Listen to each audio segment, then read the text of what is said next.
Listen here, girl. I know you think it's a game, but it is absolutely not. Okay, this is the energy supplement from Just Move Supplements. That's right. It's damn near all gone, girl, and that's because I had to get that energy up so I can complete the workout, so I can give y'all this body, this transformation, get into it, okay? And I'm done working out now, so that's why we're moving on to the protein shake. Oh yes, it's already in there, girl. It's already made right here. This is the mixture of the banana pudding, the chocolate cake, and the buttercream cupcake. And you really want to be fancy, you can go ahead and add that blueberry muffin if that's what you want to do, girl. But for me, it's these three right here, okay? You put that with some almond milk, you mix it all up in honey, okay? Your muscles have gained life, new energy, agility.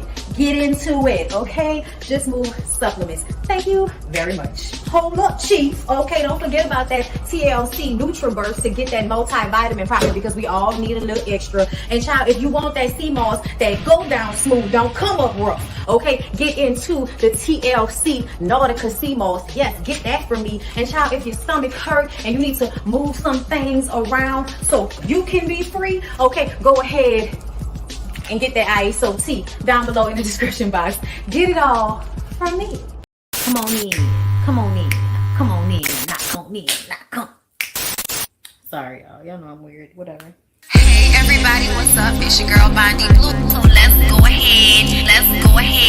Hey everybody, what's up? It's your girl BondyBlue. Okay, follow me on Instagram and let's get into the video, right?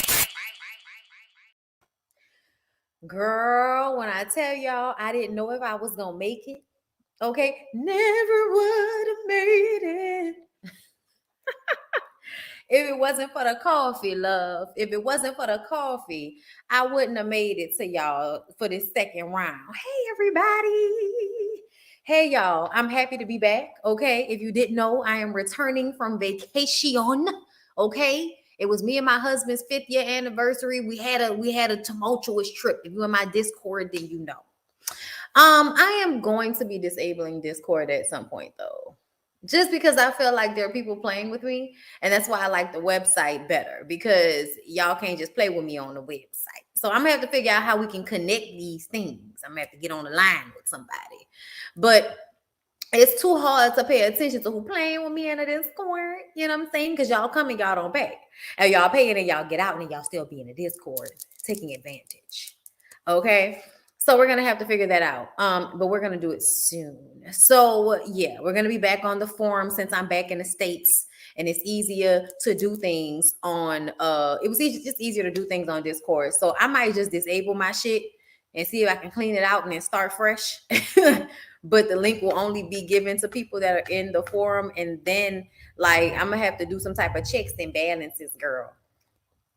Because I want Discord, but I don't want y'all playing with me like that. That's all. But I'm glad that y'all are here. I miss y'all. I am giving y'all Love and Marriage Huntsville in its entirety in this weekend's on review. But I would like to let y'all know. Okay, I would like to let y'all know that moving forward, what I'm going to do is that we'll come and talk about, because Put a Ring on It is coming back at some point. Put a Ring on It. This show, if this show comes back, you know, I don't know how much longer we have, but either way, I'll do call-ins for Love and Marriage Huntsville on the weekends on live. I won't give y'all a blow-by-blow review. I'll just have y'all on, you know, on here, and y'all can tell me how y'all felt about the episode. We'll outline. We'll be like, you know, this happened here, this happened there, this happened here. Let me know what you feel about it. We'll do it like that. And then my members, Patreons, people who pay for content, that's whether you YouTube, Patreon, or you're on the website, which I'll prefer everybody to be on the website, but whatever. Website, whatever, like y'all will get the full review, okay, in live format, and then they'll be put on the website. So that's how we're gonna do it, okay? But I missed you guys too. I missed you so much. Oh my God. I was here earlier for Candy and the Gang. I felt a little discombobulated because, you know, it's my first day back. And y'all, I just felt so overwhelmed. Like, I'm back home. The trip was a lot. We have to talk about that if y'all don't know. But I was supposed to be gone from Sunday to Sunday. And there was a storm. So we were at the airport on Sunday and got delayed and pushed back all the way till Tuesday. Had to shift the trip, buy new plane tickets, missed out on couldn't find the insurance on one, so ate a $900 plane ticket, lost a day which I have to send in paperwork for. Like I have to send in all of these claims because of what happened with the storm fucking up my vacation. I had to extend my time in LA in order not to, go out there for one day and not spend any time with my sister and my nephew, which I really wanted to do. So yeah, like it's just I've been like hemorrhaging money from this trip. And it's just been a lot, y'all. It's been so much. So I am happy to get back, but I need to get back into the swing of things, okay, to make up for all that was lost with everything that happened, okay? Child, because you get the insurance on stuff and you still have to wait for them to send you the money. So when you need to get another flight, you have to pay immediately and not wait for them to send you your money. It was exhausting. It was like it when I tell y'all, it was something seemingly at every fucking turn. Even when we were leaving Jamaica to go to LA, we had a delay. You know what I'm saying? Thank you, Nola Reeves. Nola Reeves was one of the people, like the main person, her and Stacy, that were trying to help Lyric and I get the fuck out of here when we were going to Jamaica. So shout out to Nola Reeves. Girl, I need to get with you about planning another trip. I'm not planning no more trips. I'm tired. That's too much. They wear you out, girl. They wear you out. Are you doing a full review of Love and Marriage today? But moving forward, if you are not a member, no. Y'all can come and we can talk about the stuff that happened, but I'm not giving y'all a full review. But yeah, we'll do it today to kickstart it off. But we're gonna start with Ready to Love, which is why this is happening here.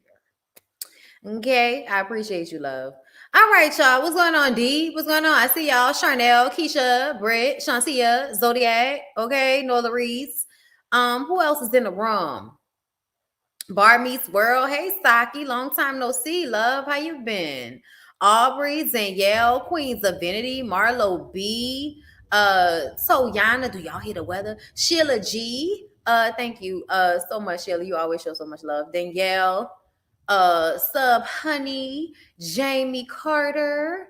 All right, Lehan, Lori, Little Sally Walker, One Love Shara, Hannah, Rack D. All right, Lotta Lachey, what's going on? Norisius Tony, Soulful Dog, Anika P, Santra, Miss Divine, Marcia, Jackie, Charmaine. Okay, Tori J. Okay, another Jackie with a CKIE and not a C. Wait, no. Is that Jock or Jackie with a C? Y'all know what I'm saying. Hey, y'all. Anika. Okay, SB. Thank you so much for being one of the first people in the room. Okay, hold on. What you said? I'm a single woman, so I need to get the POV of a married woman. Child, listen, we're going to go ahead and get into it because there's a lot of things that I have to say about these shows. Okay, so let's go ahead and get into Ready to Love first. Okay, so what we missed. Thank God this is one of the shows that was off. So it just came back and I didn't miss anything. So I don't have to double up on the episode. I was very happy to run and do this one because all the other reviews and lives that I have to do are doubling up. So it'll be, the last two Black Ink Crew, episodes, the last two Jocelyn's cabarets, and all of that type of shit, which I'm going to split up. So we'll worry about that tomorrow. But today, we're going to get into Love and Marriage Huntsville. We're going to talk about Miss Wanda and that ignorant ass live that she got on. Y'all, I can't stand when people watch other people read. And so they learn the wording and the colloquialisms and how to say certain things to make it seem like they saying something. But really, it's not computing because it doesn't make sense, Wanda. Oh my God. Like Wanda. We're going to get into it because I made notes from that ignorant shit. Thank you, Jamie, for putting that on your YouTube, girl. Because when I tell you I would not have gone looking for the shit, Ima did a Facebook and I feel like Ima told me about it, but never sent me a link to it. So she's texting me while I'm going through all this vacation shit. And I'm like, girl, I am not at work. But I know Ima went online and said some things as well. And child, listen.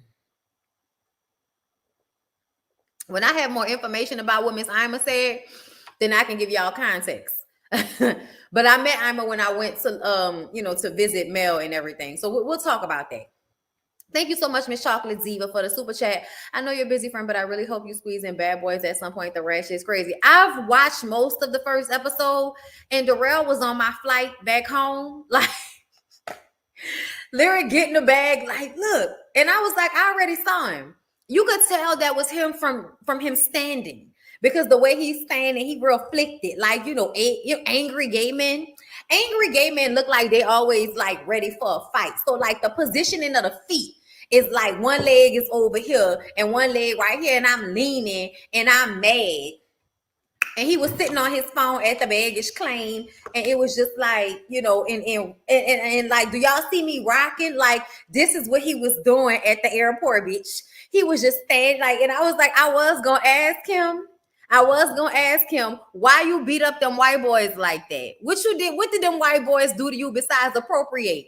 But y'all be getting mad when we tell y'all. But gay men appropriate black women, and then everybody like, okay, like, and so now the white gay men are appropriating y'all, but y'all are appropriating us, and we're all appropriating each other. Bitch, it's a lot. You know what I'm saying? It's a lot. Because y'all say we say things that we got from the gay boys, and it's like, yeah, you're right. You absolutely right. But bitch, who did the gay boys get everything from? They aunties and they mammies. Okay, then get out of my face. Anyway, yeah, I said it. Cause y'all be acting like bitches can't say what it is, like we can't see or something. Bitch, we can see you. You learn that from an old lady sitting under a tree looking ass. Okay, that's where you got that from. Anyway, but Darrell was at the airport looking real like, nobody better not fuck with me at this baggage claim. And Lyric was like, I was like, I see him. I ain't gonna say nothing because that's gonna be my first. Why you beat them white boys up like that? I had to tell Lyric he was from New Orleans, y'all, because Lyric was like, he from New Orleans. I'm like, yeah, you can't tell. And then when he kept saying, if y'all don't fight, I'm gonna beat both of y'all ass. I was just like, sir, that's not how this works. Please leave the alcohol alone and whatever else you got going on, Darrell. Darrell, I know you was drunk throughout all of that. Darrell was drunk throughout all of that because Darrell looked like a lot of the New Orleans niggas I know when they get fucked up drunk and they get angry.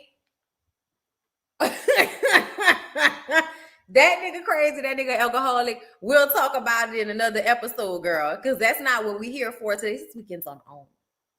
This weekend's on OWN. It's not the ratchet. We'll talk about the ratchet tomorrow. But when I tell y'all, I posted it on the forum when I watched it on the website because, bitch, I was crying laughing at this nigga on the ground. I was crying laughing at this nigga on the ground. So when I saw him at the airport, like, and we both came in from LAX, because it was a direct flight, bitch. So I knew when I saw him in my baggage claim, I was like, oh, you was on my plane. I ain't know. Because, bitch, we had to change the flight. So he was all the way in the back of the plane versus the flight. Let me tell y'all something. Little something before we get in So Ready to Love. I'm about to pull up the nose, but little something. Let me tell y'all something. If Bondy ain't never told y'all nothing, sign up for all of that shit when you fly. Get all of the Delta Sky Miles. Get the Sky Miles, bitch. You want American Express? Get the Advantage, bitch. United, whatever the fuck United got. Sign up for all of it. Sign up for all of it. Do you hear me? Okay? Get the apps on your phone. But I'm going to tell y'all, they are not created equal. If I could only fly with Delta for the rest of my life, I probably would. Because United is the fucking hood, okay? The hood. The people at the desk act like they mad. Bitch, you working. What you mad for? What you mad for? American, little bit better. Still hood, though. Okay? Delta, you get on the flight. Here's your wipe. You need help? Okay, let me tell you something. Delta cares so much about the people that work for them that even their uniforms are fresh as fuck. Okay, Delta people are dressed nicely. They have great personalities. They are on the mic. Hello, everyone. Yes, please wear your mask. We don't want to die. Okay, thank you for flying with Delta. We appreciate you. I walked in on a Delta flight. She said, oh, girl. I said, thank you for coming to work today, girl. Because, the last time I got delayed, it was because they didn't want to come to work. And she was like, I wasn't gonna come, but then I knew you was gonna be here, girl, so I had to come through. Because her and the other flight attendant, which was a white gay boy or whatever, they was feeling me because my jacket had fringes on it. Okay, so they was like, "Oh, this is cute." I was like, thank you for coming to work." She's like, "Girl, look, I wasn't gonna come," and then they told me you was gonna come, and I was like, "All right, She don't know I'm nobody. She don't know. She don't know. But just just because my jacket was cute, you know what I'm saying? Personable. Do you hear me? Okay." Nice attitudes makes a very strenuous situation feel so much better, child. When I tell y'all United Airlines, Southwest Airlines ain't shit. Child, American used to be good. They the ghetto too. They just slightly above United. It's so funny to me. Y'all always trying to have all this America pride, but anytime y'all put American on something, it's the hood. It's the ghetto. Okay. But yes, like this cute little white girl, okay, at Delta was giving me everything I needed. And let me stop doing that. Okay. I'm being like, when I pop my tongue, y'all, a lot of times I'm either swallowing spit because I'm doing a lot of talking, or I'm being, in my mind, being funny. Like, I don't like, but it's an exaggeration. You know what I'm saying? It's like an exclamation point. You know what I'm saying? Like a stat, but with your mouth. All right. But Wanda did it so much. I said, Wanda, if you don't get you and that wet ass tongue off of my motherfucking internet. I said, I hate this job sometimes. I love what I do. But when I gotta sit there and listen to Miss Wanda click her tongue a million times, bitch, I said no. I said, God said no. Why? Why? God said no and God said go. Okay? So, almost to the end, I said, I can't do you no more, Miss Wanda. You didn't say the same thing about 5 million times about how you can't wait to find out what man Mel was fucking that made her forget about fellatio since she remembers. Girl, we going to get into it because I made notes. We going to get into it. But first, let's get through these people because this shit was boring me. But let's go ahead and get into it because there's some things we can talk about here. Child, I can't stand when people put an R in question. Question, not question. Question. Question. There are no R's in that shit. What is question? Adding all this extra shit to the word. And you goddamn right, I'm gonna make fun of your mama, Tisha, okay? Because your mama was sitting up there talking about, y'all don't know Tisha. You don't even know her real name. Ma'am, 2 minutes ago, you said her name was Letitia Moore, aka Letitia Scott. You just told us your daughter's name and gonna sit up here and tell us that you not jealous. Yeah, because that's what they were saying. They were saying she was jealous of Mel. And she is. And Tisha's jealous of Mel. And y'all cannot see it that way all y'all want to. We'll talk about it when we get to it because I can remind y'all because I've been here since day one. Okay? I've been on this show since day one. I know what has happened. I have been here the entire time. Things may slip my mind. I might forget the specifics, bitch, but I knows what I'm talking about when I say that Tisha has been on bullshit since the beginning. And to me, Tisha started it. Tisha and Marceau, let's be clear. Tisha and Marceau started it. And we can get to it later. And I can explain why. I can explain the events as we saw them on the show. Okay? But to me, all you got to do is pay attention to personalities. Pay attention to who's flying above all the haters, so to speak. And who in a man is on the internet every other fucking week complaining about a show they keep signing up to do. Girl, it's this pecan community coffee, girl. If y'all don't get community coffee, where y'all from? I don't know what to say. Anyway, let's go ahead and get into it. Dakia tells Tommy about Eric touching her inappropriately. Okay, let me tell y'all what I think happened. I think when Eric went to hug or, hold Zakia because of the vibes that they had been giving each other, I think he went to hold her and she was like, what kind of high school prom shit is this? So he may have thought, all right, well, you talking high school prom, let me show you. And then he went and grabbed that ass. Okay? That ass. Gucci bag, Fendi bag, Prada bag. Hold up. I can't tell y'all. I thought I just saw Lyric pull up, but I don't think so. It's pouring down out there. Anyway, because I was going to go open the door so, he wouldn't have to stand there in the rain. But anyway, I feel like Eric grabbed her ass when, went to grab her up because he thought it was okay. And she was like, oh no, you don't touch me like that. I am a lady. Okay, I am a lady and you do not touch me like that. It was her boobs. He grabbed her boobs. So you mean to tell me he went from down here and he didn't turn around and like grab her up? You know what I'm saying? Like you want a nigga to do. He went here. So he went from here, prom picture, you know what I'm saying? Because you prom picture, you put your arms around their arms, to here. Yeah, no, Eric needs to do some work on himself. I'm sorry, y'all, but those are two different things. I know it may not seem like it, but if a man like turns around to like hug you and grab you, and you know, it kind of put his, you know, grab your ass. Yeah, I don't want you to grab me like that, but that's totally different to me than a nigga grabbing the titties. She said from the front. He grabbed her titties from the front. This shit keep getting worse and worse. Bitch, I just came back home from vacation. Please forgive me. Okay, please forgive me that I have not been abreast of everything because I have been on vacation. Okay, so if I missed it, my bad. Jamie has been on top because Jamie is always on top of it. Okay, y'all better follow my girl, Jamie. That's me. Jamie is always on top of it, okay? But Jamie put out text messages and he grabbed her titties from the front. That's what's rumored, okay? Okay. I missed that part. Okay, if y'all knew what I was doing around the time. If you're in my Discord, that picture that I posted that there, you know, y'all was acting like y'all didn't want me to post because y'all said it was too much. I'm telling y'all, don't ever hit me with this emoji. This looks like embarrassing. Don't hit me with that emoji because then you're gonna make me feel some type of way and I'm gonna take my nudes back. Okay.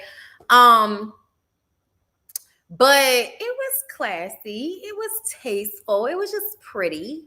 I thought it was pretty. I was like, bitch, look at your back. You should post that in the Discord. And I did. And it was like, and I was like, well, bitch, y'all act like y'all ain't never seen a bitch back before. Let me just take this down. And he was like, but I want to see it. And I'm like, all right, put it back up. But OLFP was on during that moment because I was like watching it, you know what I'm saying, while we were in the tub or whatever. And then, yes, I was in and out. Okay, listen. For the people that thought I wasn't paying attention to my husband because I got on one fucking live throughout the whole week. Child, okay, listen. Thank you. I appreciate y'all in the comments. I see y'all. So yeah, I was in and out. But listen, not y'all, one person.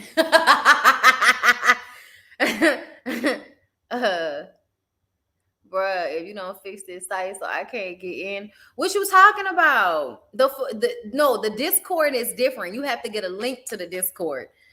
I did not post that on the forum. Okay, the forum is not like that. You have to be a member to be on the forum. And if you are having issues and you are a member, please email me, bondy.brittany@gmail.com. It's easier for me to see things, or you can message me on the website if you have access to that. Either way, Discord or you can email me. It's easier to get me to respond or for me to see when y'all have issues with the website so I can get Q to look and see what's going on. Okay, but yes. Not Stevie J, but who said Stevie J? First of all, no. Thank you. But no. I don't know what Stevie J vibe meant, but no. Meaning I wasn't on anybody's live. I wasn't interviewing anybody. I said, babe, this look like a pretty picture. Take this picture. And then he took a picture and I posted it in my Discord. But that moment, I was watching and listening to the show, but we weren't on Ready to Love at that point. I think Ready to Love had already happened by the time I came on. But either way, he felt her titties from the front. Y'all, get Eric the fuck out of here. I felt like Eric was giving us a little, sleazy, creepy, grimy type vibe. Like when he was with Carmen, I was giving sleaze. Like it was giving sleazo. That's the Stevie J. Eric was giving sleazo. Okay? So I believe what old girl said now. I don't think she lied. I'm gonna tell you why. Because he didn't argue. He was just like, okay, I fucked up. She says that he got very physical with her. She didn't like it. Tommy goes to talk to Eric. He says that he's hurt. He doesn't feel good about what happened. He says that he didn't mean to hurt her and realizes that at this juncture in his life, he's not ready to love. And I'm glad that he just went ahead and, you know what I'm saying? I'm glad he just went ahead and, because I am trying to understand why at any moment, like, can I just say this, men? Men, can I say this to y'all? Like, if y'all are listening to me, because y'all don't be listening to me all the time. Y'all don't. But women do not like being grabbed by the tit from the front like that. That's not what any of us are on. Usually, if you are in front of us and you are welcome to our titties, that's a mouth situation. Okay. My titties should only be like in a situation when you are facing me is when they're in your mouth or in your face. Okay. And those are the same thing. Okay. But nobody is out here like, come here, girl. Come here, girl. Like, nobody does that. That's why you grab the ass, because that's also a come here, like, come close to me. Like, you're not bringing me close to you by grabbing my titties. So what is that? None, like, I don't know a woman that's very childish, that's very high school, that's very heavy petting. You know what I'm saying? That's very, second base-ish. But as an adult woman, like, I don't want any man walking up to me like, titties. Like, no. Right. Like, you're trying to give me a fucking mammogram? That is not what I am here for today. Okay? If you're going to grab titties, you got to grab titties from behind. Okay? And let's not forget consent. Consent. And you can get consent a whole bunch of different ways. You don't have to make it like, because y'all think as soon as y'all stop to make sure something is good, it's no longer sexy, right? Eight at the table, right? I'm still not over that ignorant ass shit. Oh my God. Yeah, I'm gonna need for you to stop and make it less romantic before it gets real illegal, before it gets real court-like, before it gets real jail time, before it gets real grape juicy. Yeah, jump in there and make sure you have, you know what I'm saying? Oh, so can I get more? Can I touch more? You ask. It's a way. Can I touch more? Can I have more? Ray J has a way of saying it. I want it all. When he says I want it all, that means I want it all. And then you have to let him know whether he can have it all or not. Okay? My titties only get grabbed when laying down, watching, or something you need something to grab and rub on.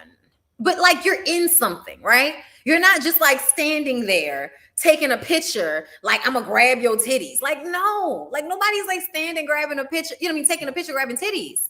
It's not what any of us asked for. It's tornado. That's okay. All of my babies are.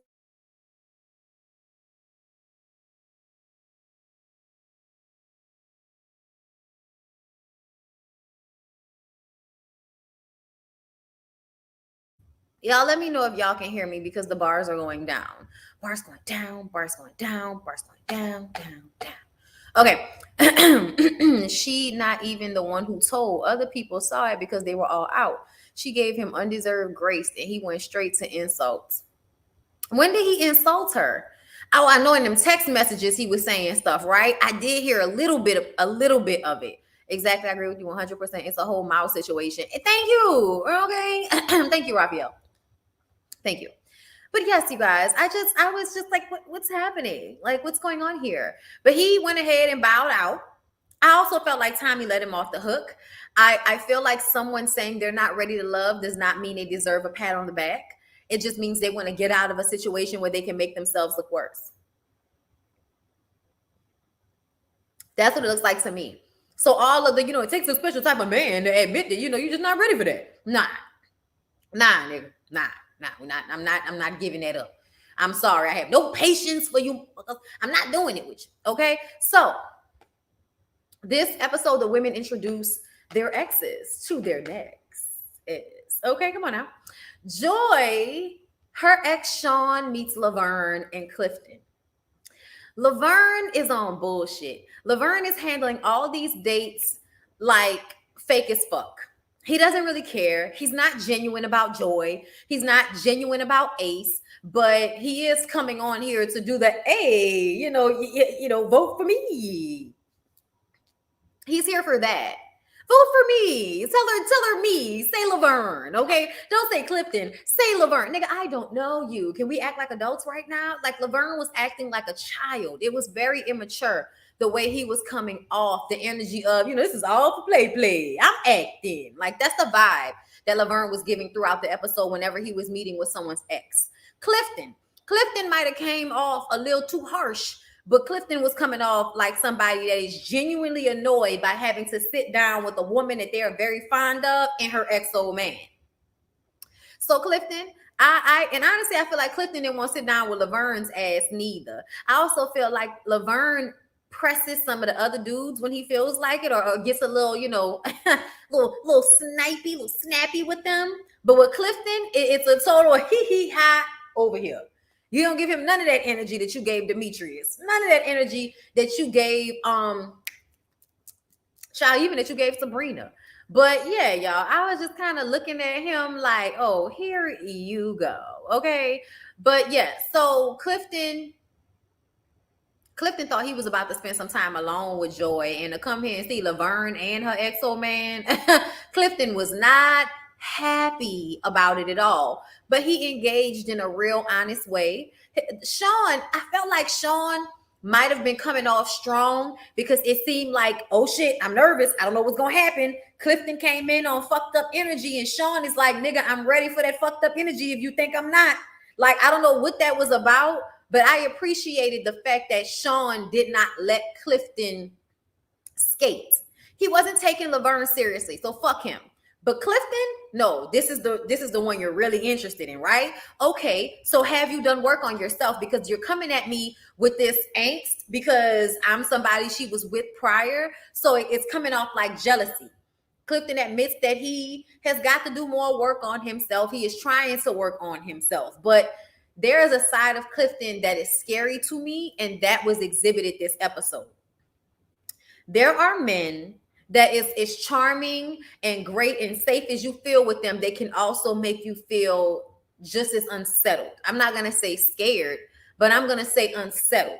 There was something about his energy throughout this episode that made me feel uneasy. Every time he was talking to an ex, I almost felt like he wanted to beat the fuck out of them. Like, I don't know. Thank you, Ingrid, for the super sticker. Yeah, so it's not just me that appreciated that somebody pressed Clifton, because it made me feel like Clifton thinks that he's not going to be pressed by other men because he's so big.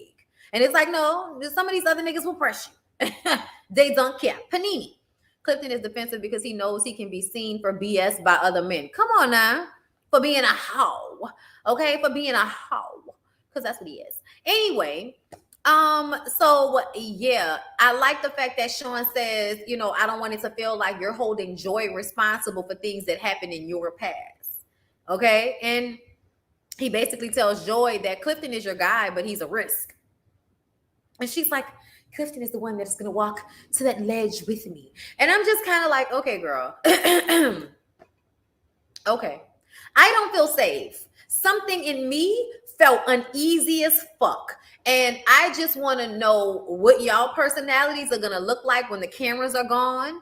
What is it going to look like when y'all get into conflict, when y'all get into altercations, and Clifton is being the big nigga that's not being moved, and you being the bitch that knows how these niggas be, so you ain't going to play with me? Like, that's the vibe that Joy gives, that Joy will fight you. You know what I'm saying? If she has to.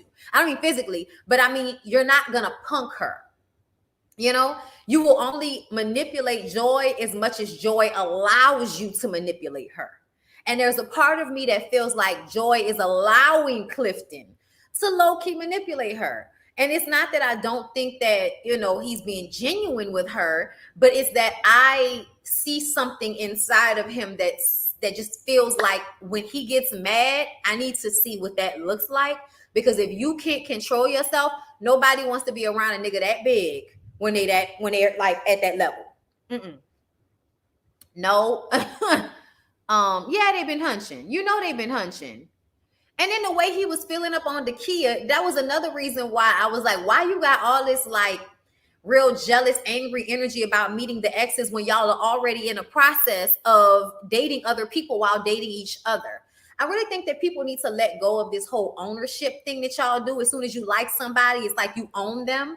That's how Tory got himself fucked up, feeling like there was some ownership involved in his situation with Sabrina. And as soon as it didn't turn out that way, now you're acting like a bitch.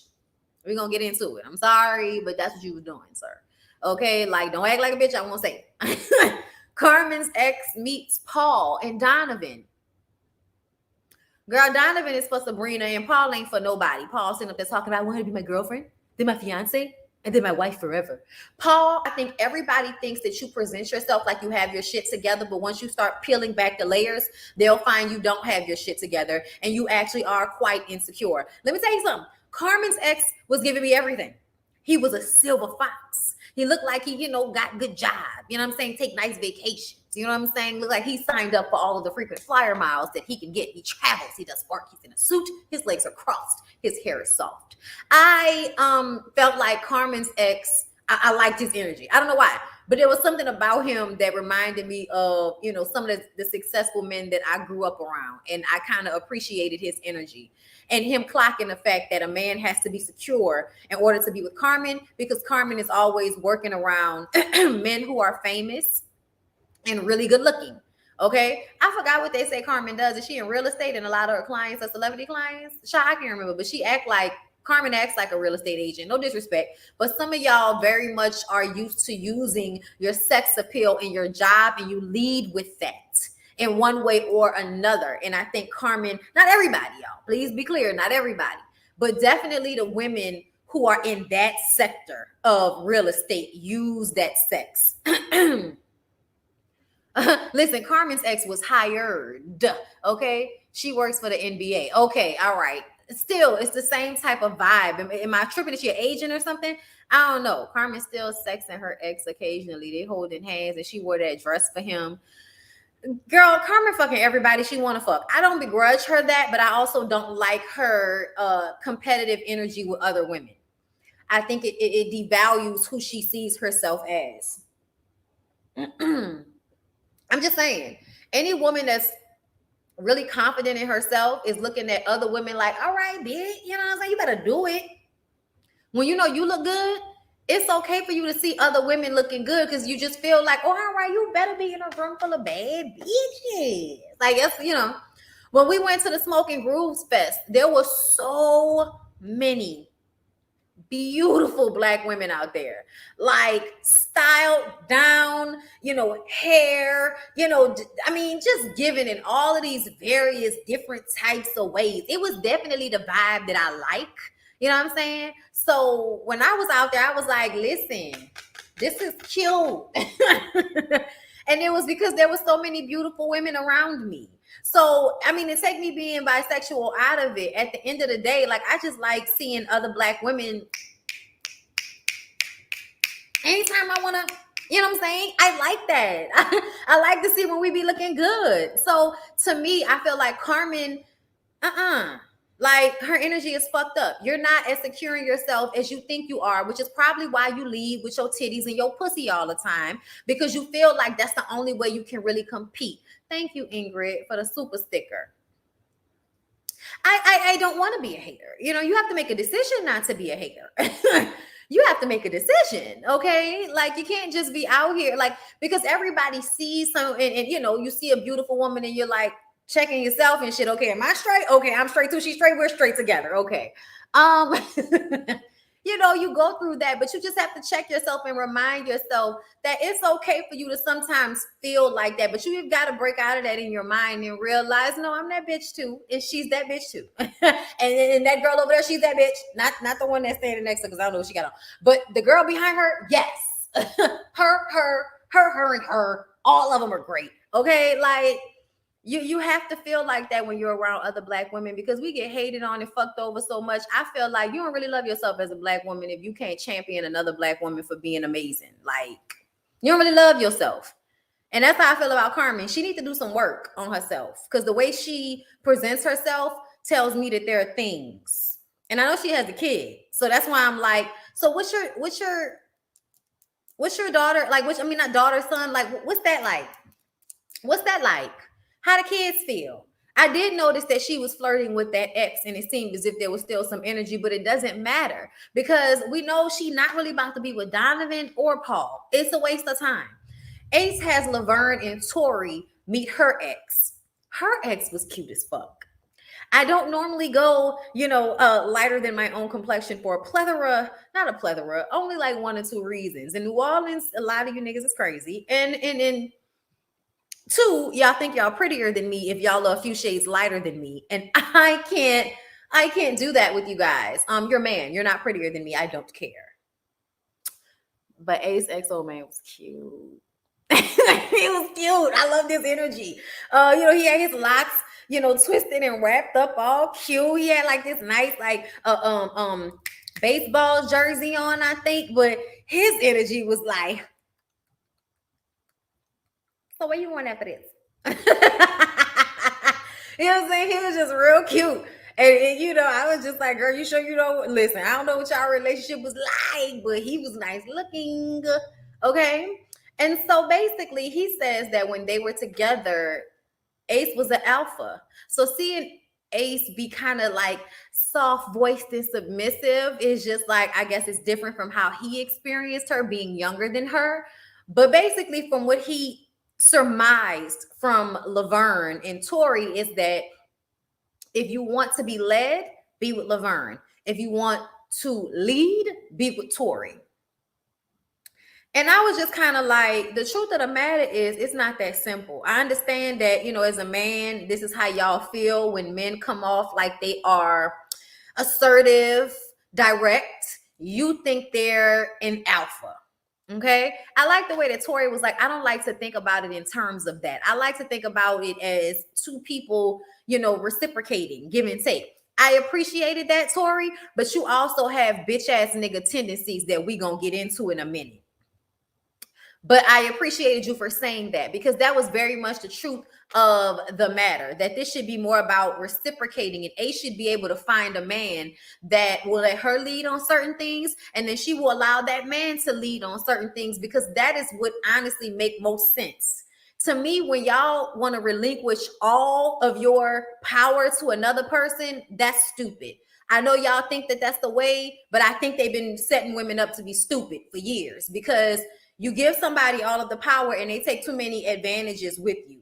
And to me, Laverne is the type of person that will make you think that he's safe to make decisions, and you turn around and his fucking ass and gambled all y'all money away some fucking where. Don't he seem like the type of person that act like they got their shit together, and then you find out 6 months down the line he ain't got no job and he been leaving every day at the same time to go down to the racetrack?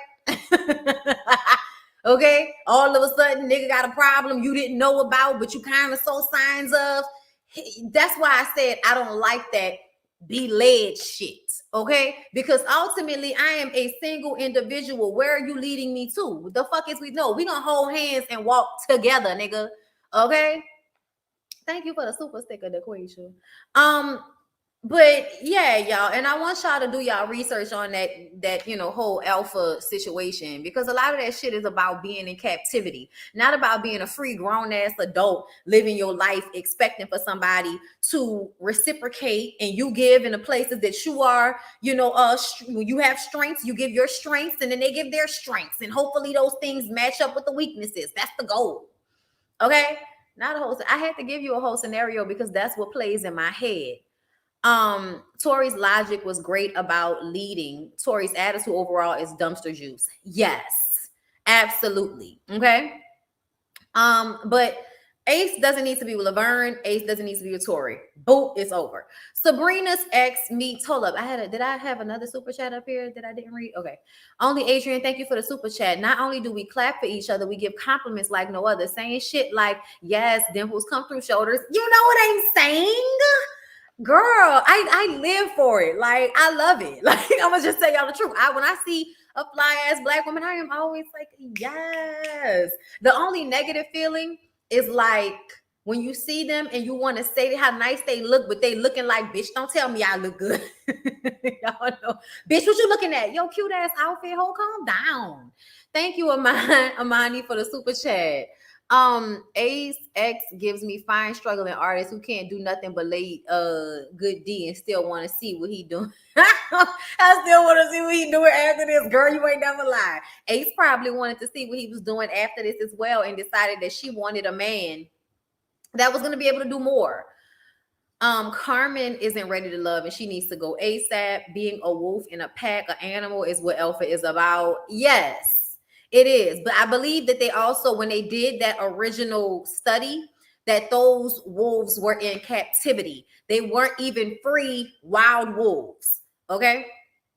So, from what I understand about it, I could be wrong, y'all, but that's what I heard. Okay. I heard that even, it ain't even what they think it is. Like, you're free, nigga. Like, I don't know if you know, y'all can do whatever y'all want to do out here. Like, you are not in captivity. I mean, yeah. Anyway, whatever your mind tells you. I'm sorry, reading the comment. Okay, so y'all, Sabrina's ex meets Demetrius and Tori. Demetrius is way cooler, and it surprised me because Demetrius is usually like, kind of acting like there's a stick up his ass, military. But he was actually cool and talking and, conversing and not being insecure, and I like that. I was like, I'm starting to like Demetrius a little bit more just because I find that Demetrius handles situations properly. And I've noticed a lot of the other men handle situations like children. Okay, Laverne, Tori, Clifton. And that's not to, and I'm saying Clifton because Clifton doesn't know how to control his anger, and you can tell by the way he acted on these dates. Okay, but I miss y'all too. Thank you, Quandria. I miss y'all too. Y'all can't tell? I miss y'all. Anyway, so like I said, Mitra is way cooler. Tori walks in. First of all, 2 different dates. So Tori and Donovan go on one date with Sabrina and her ex, and then Demetrius goes on a date with the ex by himself. So maybe that was another reason why his mood was a little bit better. But either way, most men were still upset about sitting next to an ex. Verse, it doesn't matter. They're always in the vicinity of the other men. Girl, a win. Hold on, y'all. I don't know why time you're calling me.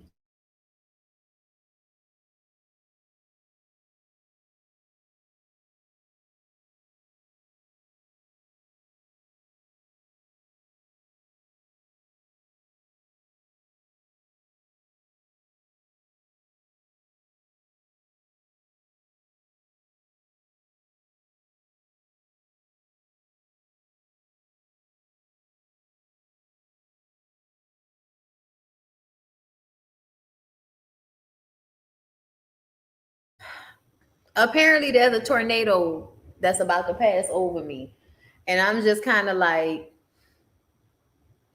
I don't know what y'all want me to do, so let me hurry up and get through this damn live because my internet's still working. So let me pray to the Lord that this shit pass around me, please, y'all. Pray that it pass around me. I can't do nothing else in my house. Okay, so all right, hold up. Back to it. Tori doesn't have any questions. That was the first thing, is that when they were like, oh, so do you have any questions? And Tori was like, nah, I don't have no questions. I don't have no questions. Okay. I know what y'all waiting on. I'll get to it. I'm gonna get to it. Can I? Okay, look, let me finish.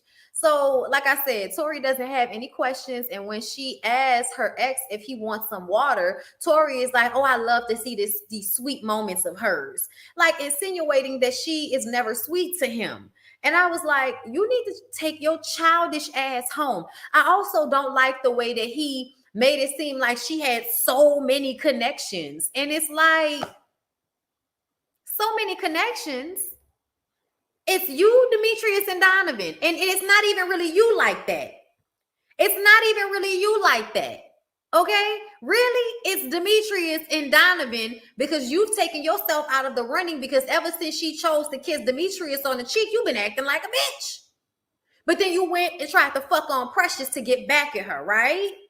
Okay, then. That's the issue, sir.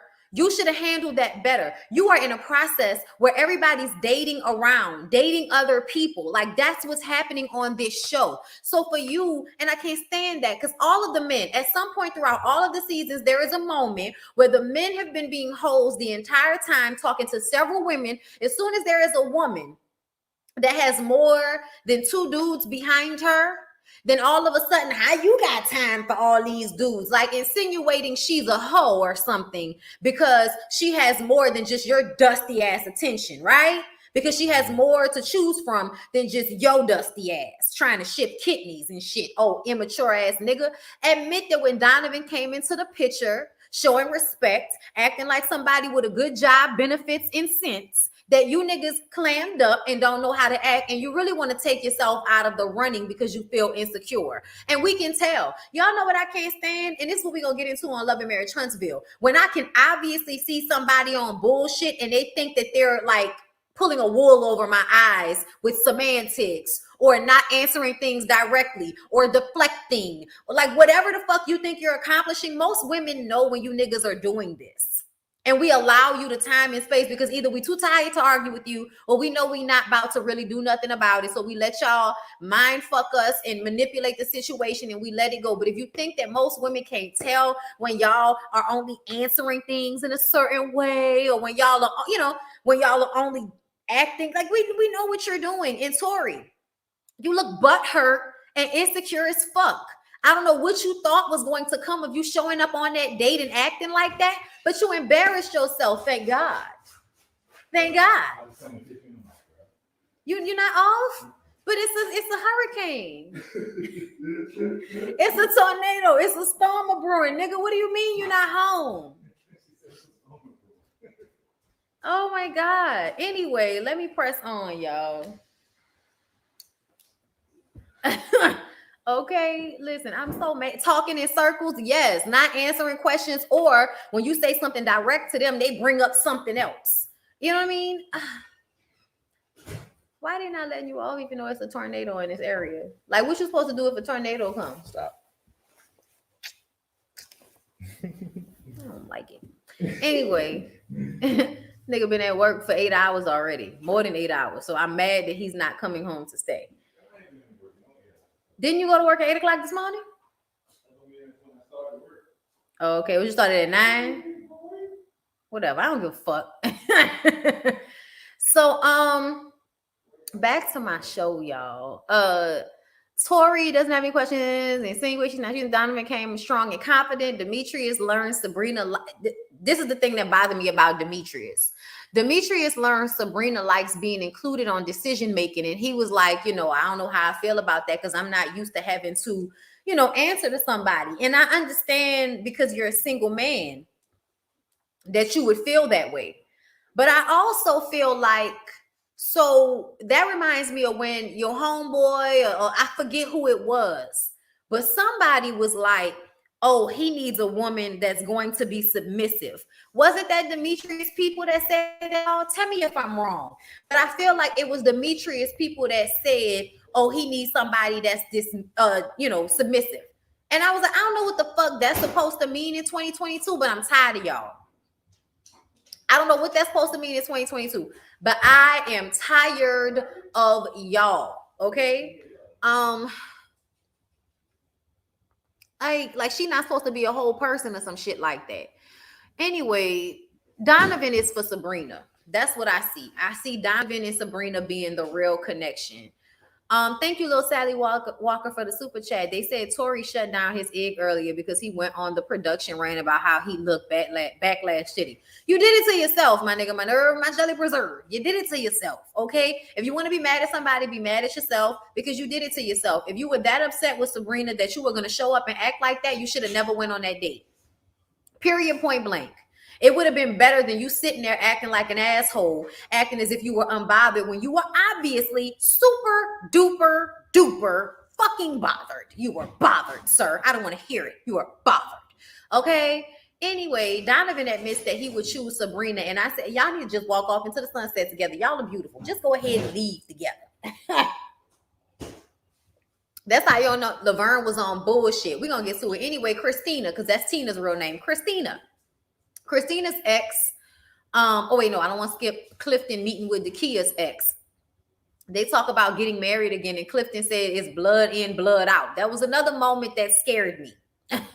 Okay. And then him getting close and affectionate with Dakia, not because he wanted to be affectionate with Dakia, but because he wanted to see what Dakia's connection to her ex was like and how her ex was going to respond. I honestly felt like you was doing that to piss the ex off. He probably was another ex that wasn't going to allow you to just act any old kind of way.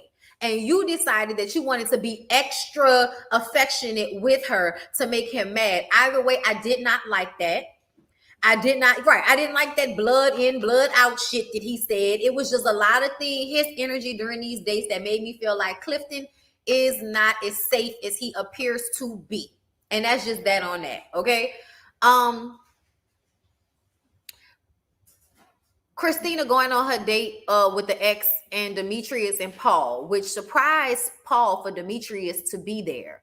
They discussed her breaking her ex-boyfriend BJ's phone, breaking a door, and she was like, he not telling the whole story. She explained some bullshit that I was like, girl, you could have just told us the story for all of that. But it sounded like BJ was fucking somebody else and trying to hide, and she was busting the door open and all of this type of stuff. Girl, you know, ghetto hood antics type shit. At the end of the day, no, I'm not doing all of that. I'm not breaking down no doors. I'm not doing none of that. If you are doing something that you know I don't want you to do, and I know you're doing it, then it is what it is. Now we're going to have to decide what we're doing.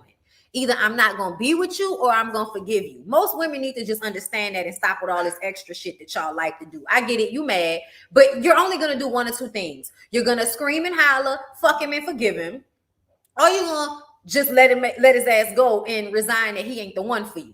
Either way, go ahead and get your blood pressure all turned up, you know, and make yourself sick over some stupid ass nigga when you can just say, you know what? I like him enough to stay with him, even though he fucking other people. So guess what? He can go ahead and do what he gonna do because I'm still gonna be here. So I'm not even gonna waste my energy being upset. I'll wait for him to come back home and I'll let him know that he made me feel away. And if he wants me to feel better, then he needs to do certain things to make me feel better. Okay?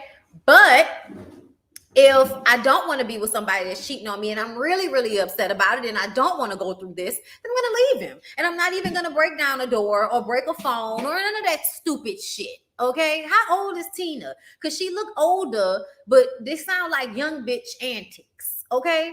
But BJ also let it be known, child, to me it seemed like BJ don't really fuck with Christina like that because he said she ghosted him. She holds on to stuff for weeks at a time, and he'll be like, I haven't talked to her. I don't know what the fuck the problem is.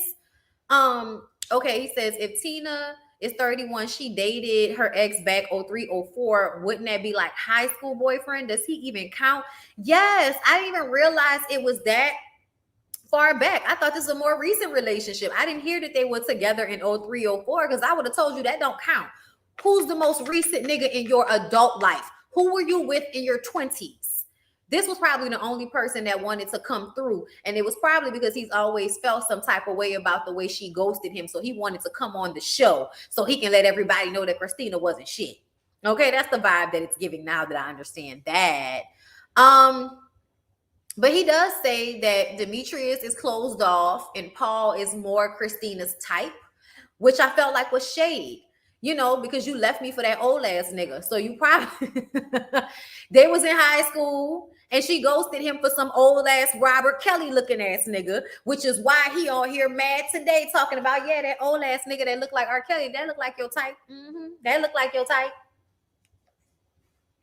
Since I know you like old ass niggas. That's what it seemed like to me.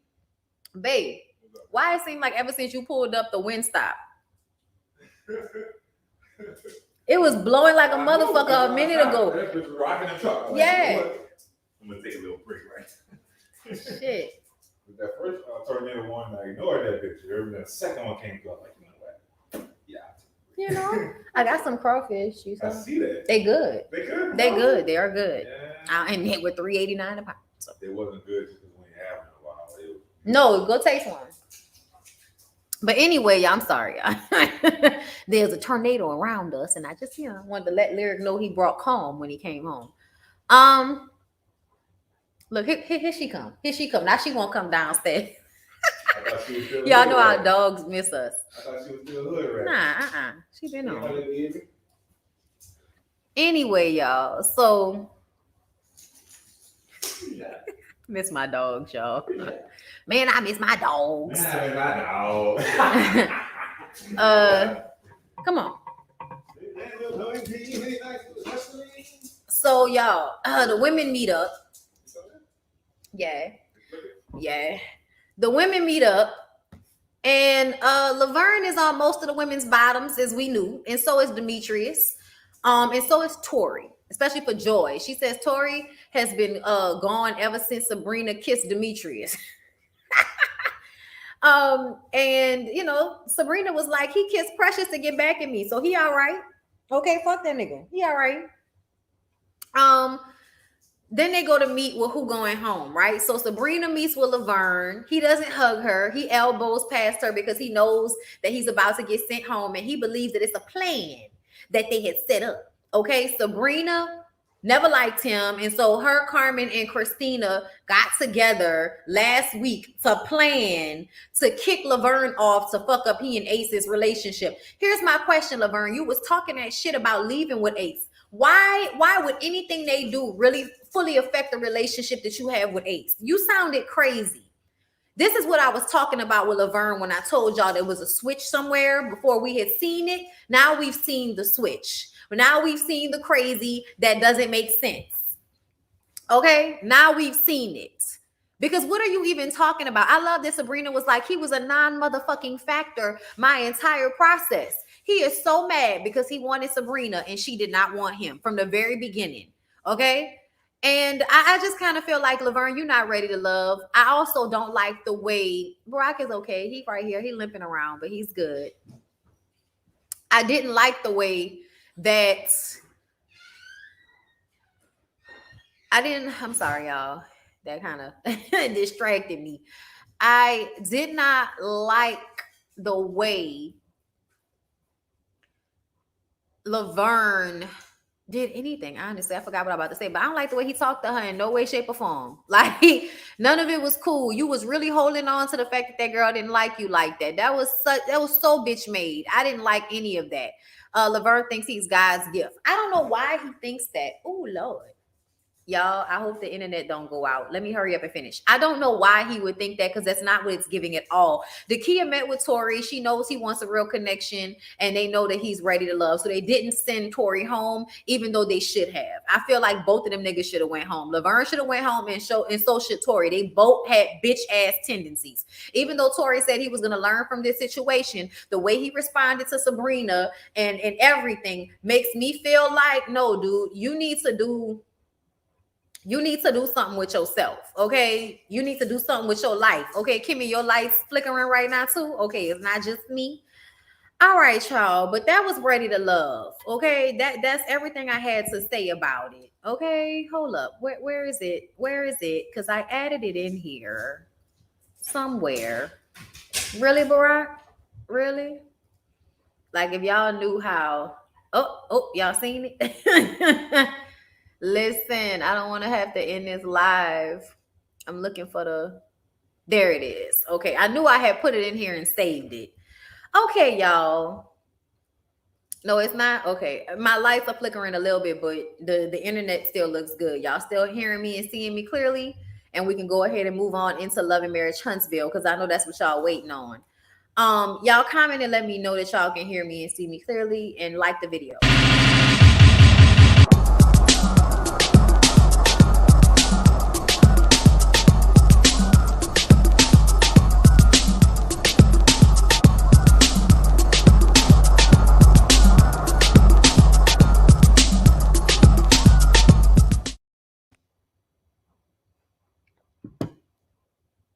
So anyway, y'all, Love and Marriage Huntsville. First of all, let's talk about Wanda J. Blige. Wanda went on live, so that she can talk shit about Melody Cherie, Melody Hout. Okay? Y'all, I can't stand the way that lady talk. Like, her diction is terrible. Okay.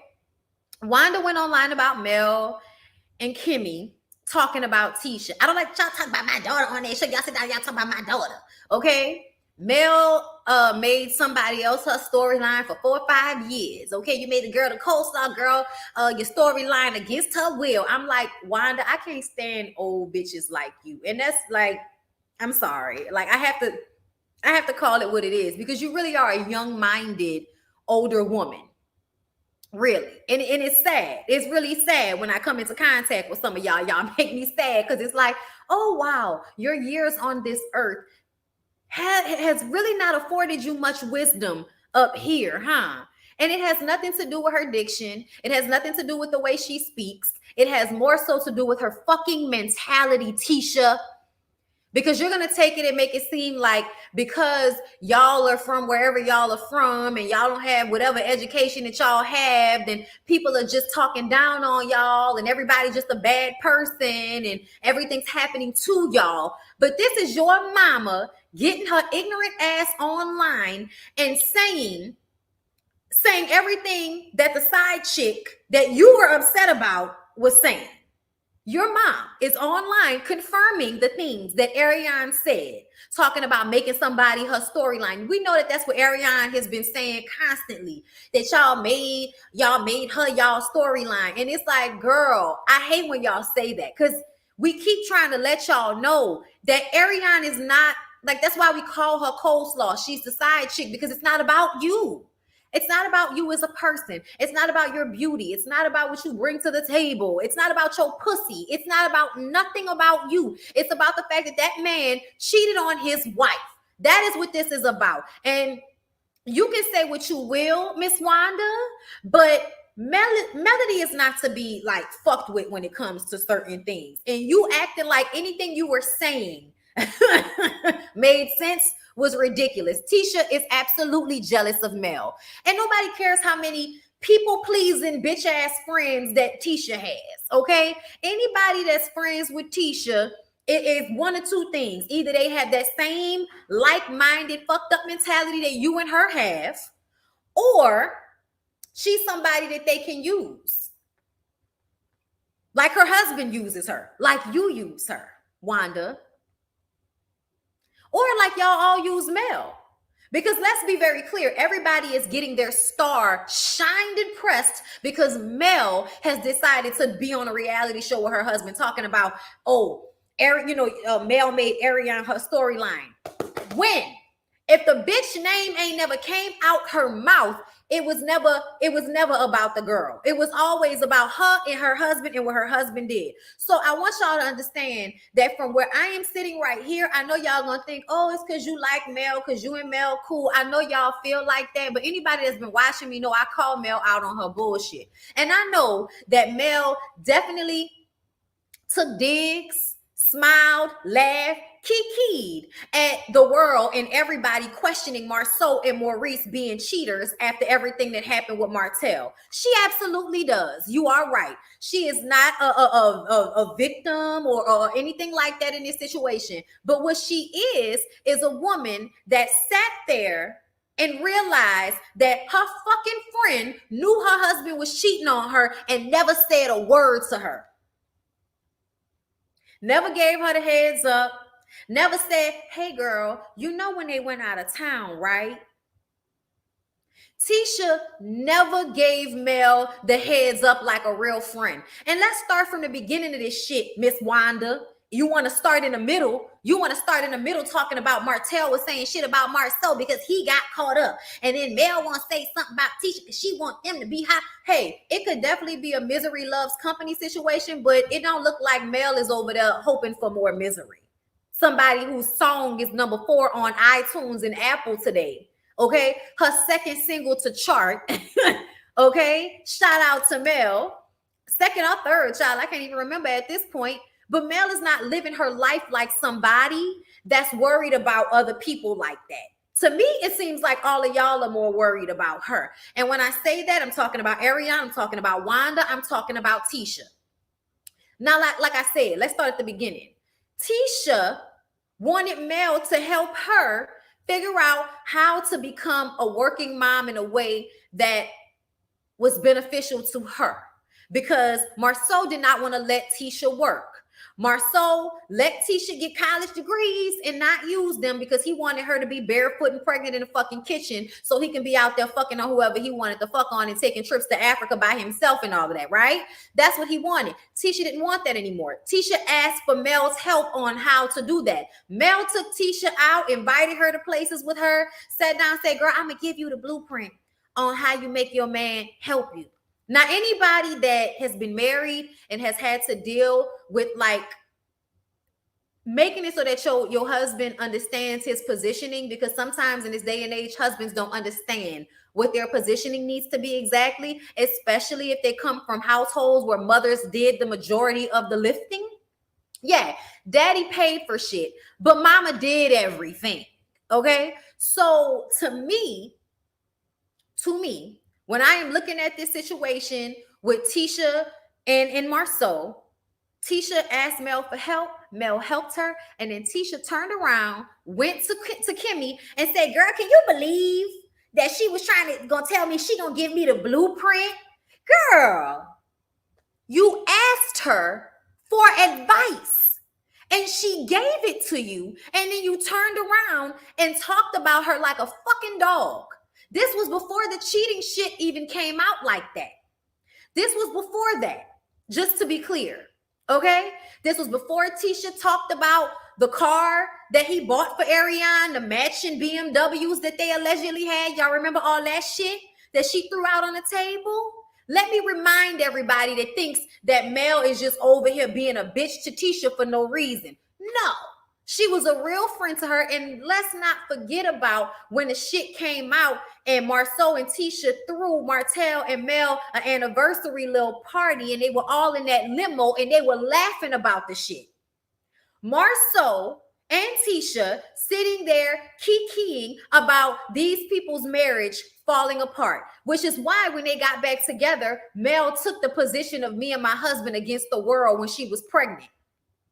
Because she decided, I'm pregnant with his fucking baby. I'm going to try to work it out with him. Y'all are, laughing at us and making fun of what we going through, especially when Mel knew that Marceau and Maurice were involved in this shit because they would all be cheating together. So, yeah, when she's sitting down with Kimmy and Kimmy sitting up there talking about, I can believe my husband, I want y'all to tell me what real woman that has sat there and went through this exact same situation and her friend watched her go through it is going to say, oh, girl, I will believe him too. The fuck out of here.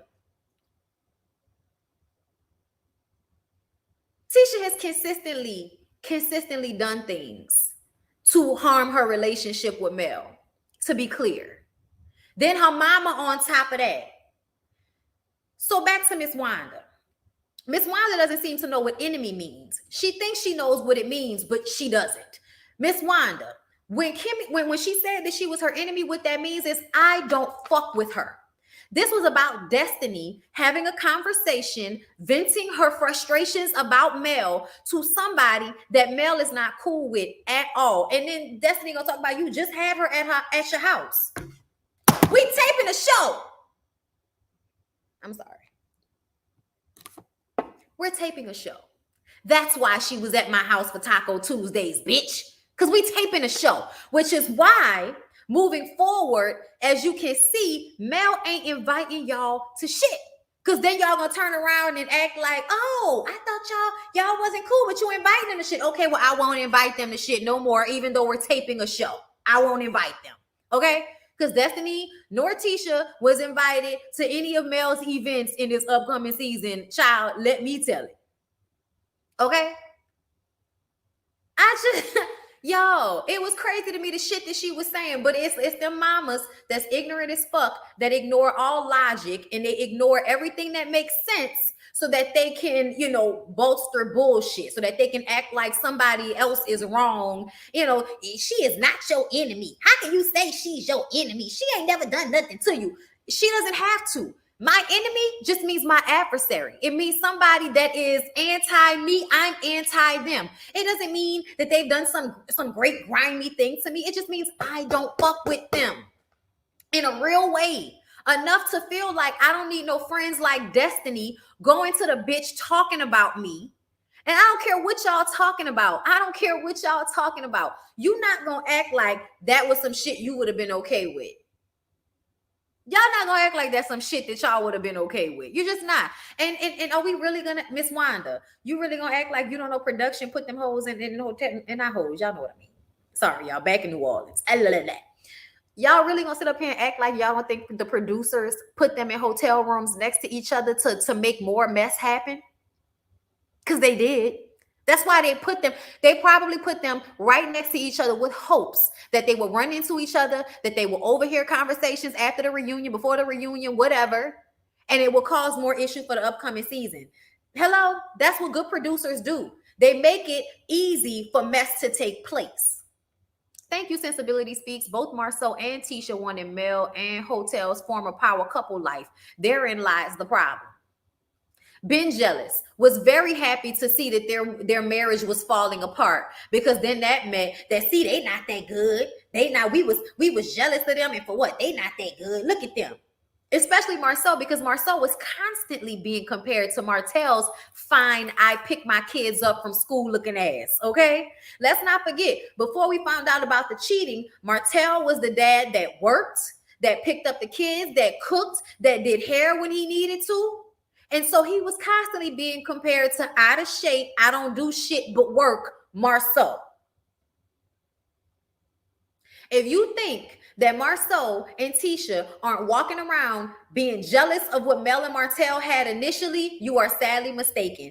And if you think to me, the fact that we even talking about this, if we go back to the beginning, what Marceau did this episode was reflective of his whole mindset and the way he is, because he does the same thing where he can laugh and poke fun and not give a fuck about upsetting you and your wife, because he doesn't view his relationship with his wife in a serious way. He don't give a fuck about hurting Tisha's feelings. And that's why I get mad at you, Wanda, and you, Tisha, because at the end of the day, nobody is that nigga's nobody is Tisha's enemy the way her husband is.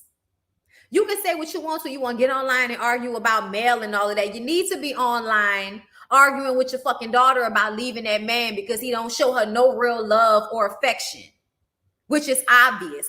Every conversation that Tisha and Marceau have on camera, you can watch him just killing her spirit with every conversation that they have. And then she's going to get up there after and act like that's not what's happening, even though we can see it all on your face, Tisha, when you were sitting down having that conversation with Marceau and he was shutting you down because he didn't want Kiki about Ariane with you, and after he finished talking to you like you were fucking stupid, Girl, when I sit through you and Marceau's conversations, it's like I want to jump out of my fucking skin. I can only imagine what you feel like as his wife, sitting there letting that dumbass man talk to you like he's smarter than you, when you know good and goddamn well you know everything he be doing, but you allow him to do it because your mama has convinced you that as long as a man is taking care of you when you got all them kids by him, your ass need not leave. As much as she talks shit,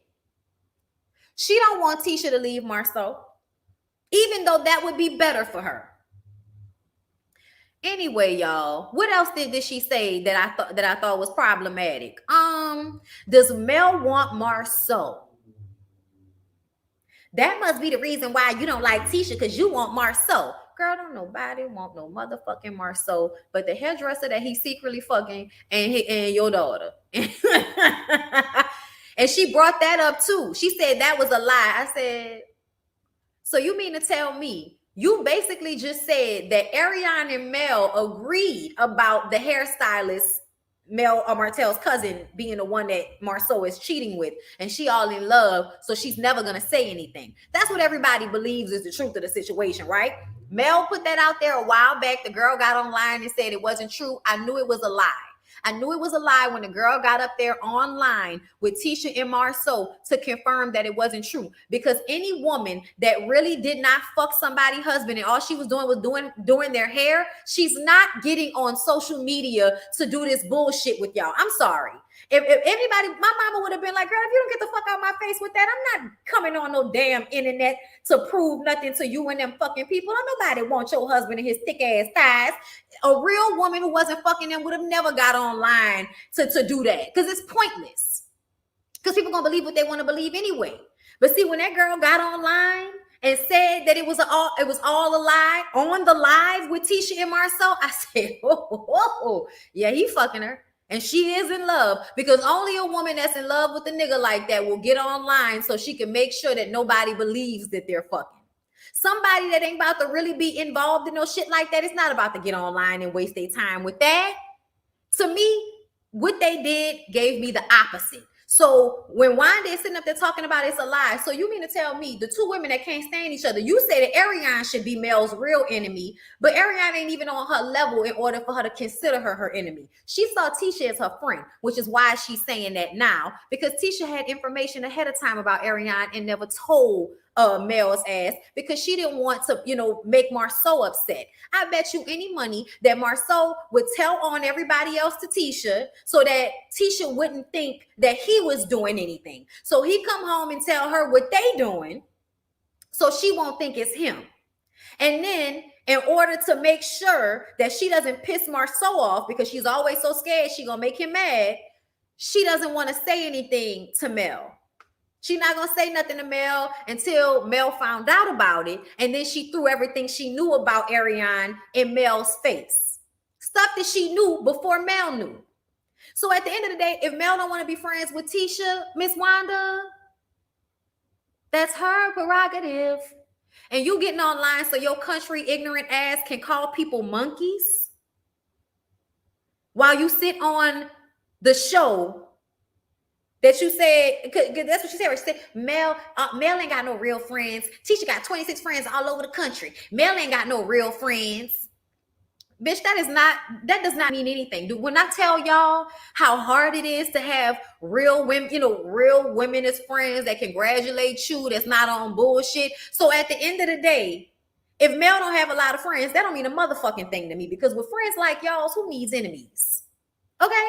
With friends like Destiny, with friends like Tisha, who needs enemies, bitch? Who?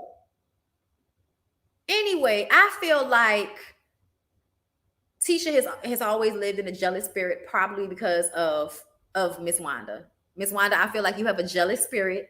Talking about, I have no reason to be jealous of Mel. Oh, you don't? That's not why you on her show? That's not why you running up in her face whenever you see her, so you can make sure you get camera time with her? That's not why you was ignoring your daughter and chasing behind her in the parking lot, so you could try to make things right with her and tell her that she need to be with Martell? Miss Wanda, you think we forgot about all of the moments that you was trying to form some type of bond with Mel, and because Mel wasn't biting, now you want to get online and shit on her for talking about your daughter like your daughter don't sit there and talk about her? Go on away from me with this, Wanda, okay? Go on away from me with this, Wanda. And they're going to call Destiny a monkey too, bitch. If they're monkeys because they're chasing behind Mel so that they can get a little piece of her shine, then so are you.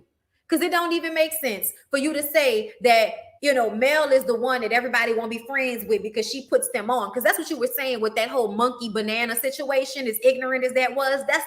That's what you were trying to correlate, right? Was that people only pretend to be friends with Mel so they can get something out of it. So what are you and your daughter doing?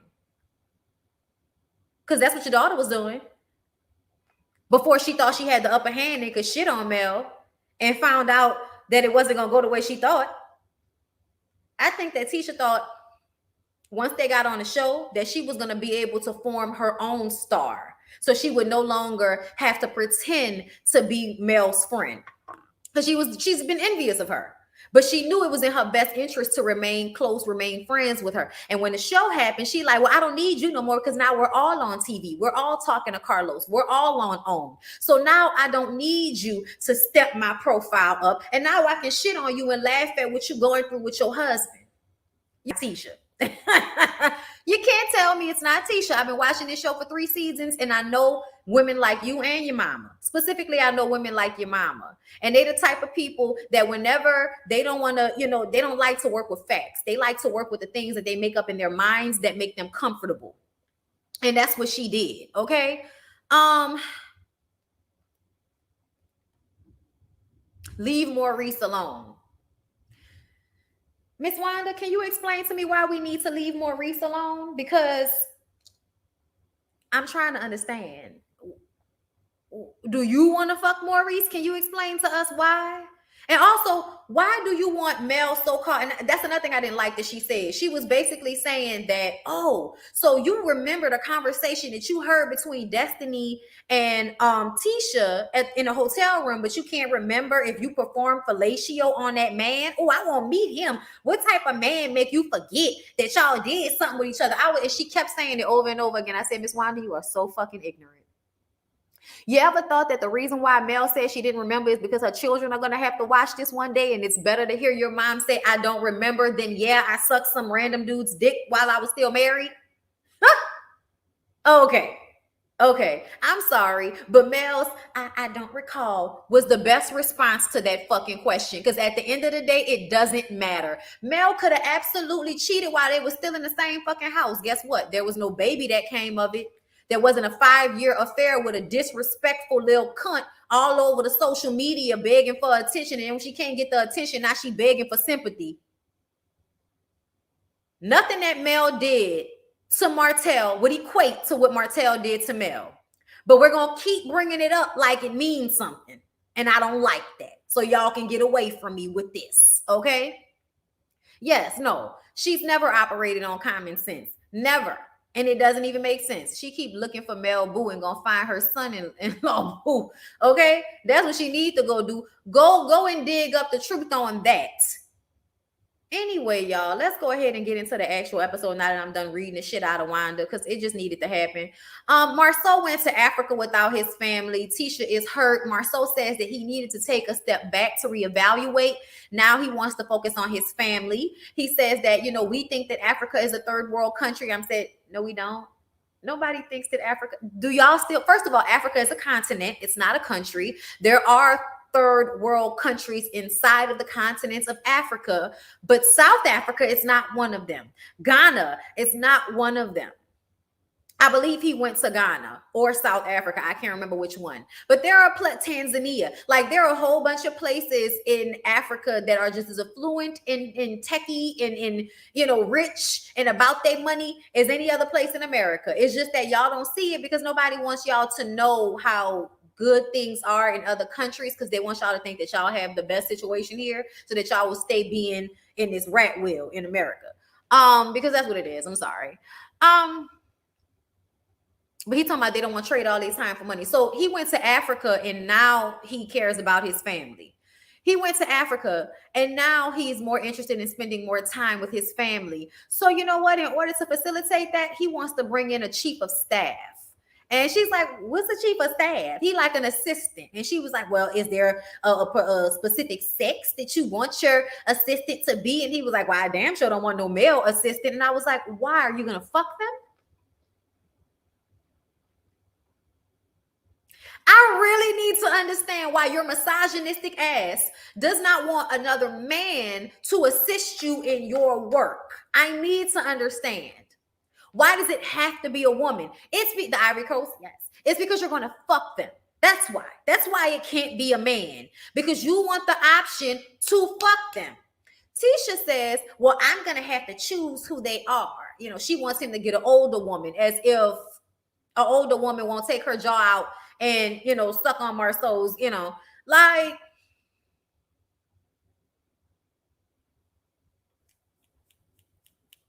girl. I mean, Tisha, girl, he doesn't understand why Tisha cares. I would have been like, because I don't trust you. Just say you don't trust him, Tisha. Say you don't trust him because you don't. And as soon as you are honest about that, then you can work towards like not allowing him to make you feel bad about how he makes you feel. He makes you feel insecure by the way he acts and the things he does, i.e. going to Africa without you and not even asking you if you wanted to go with him.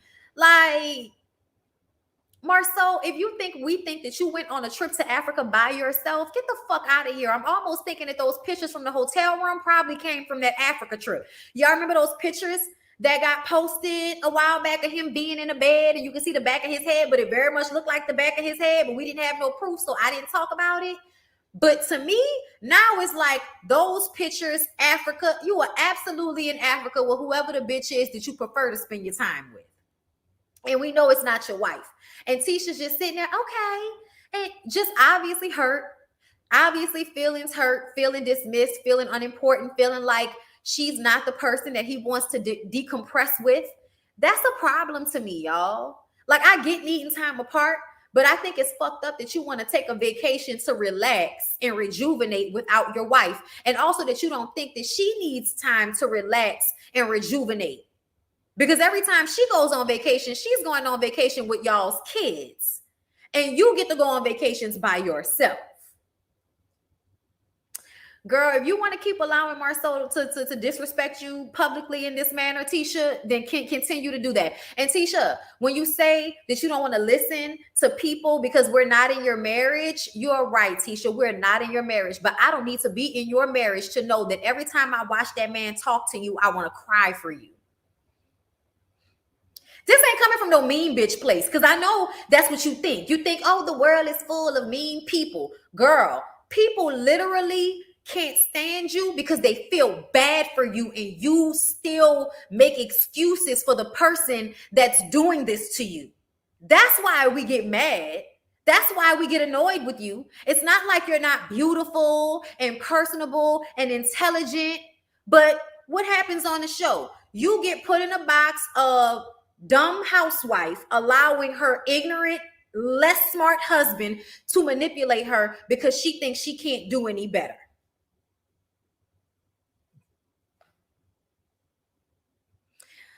Tisha brings up Marceau being messy, okay? Because she made a comment about how, she's not asking his permission. And he was like, oh, I thought you wasn't reading the comments, but you're saying you're not asking for permission, so you must be reading the comments. And she was like, deflect. She took a little note out of his book and totally deflected and was like, I want to talk about you being messy and posting that picture. And then she starts to get into conversation about Ariane and how, she's so messy and what she was saying about all of them being cheaters and him being in love with his side chick. He was like, stop talking. He said, stop talking about it. Stop talking about it, because you told me that whenever you on camera talking about her, giving her light, that it's embarrassing, and you like, babe, why didn't you stop me? Well, I'm trying to stop you right now. And it's like, well, Tisha, stop asking him to stop you. Stop asking him to course correct. If you're feeling away, get it off your fucking chest. Get it off your chest, Tisha. Don't hold it in. Because I don't like how it felt for him to keep telling you to be quiet and you kept wanting to get the shit off your chest, because I know how that feels. Get it off your chest, Tisha. Get it off your fucking chest, okay?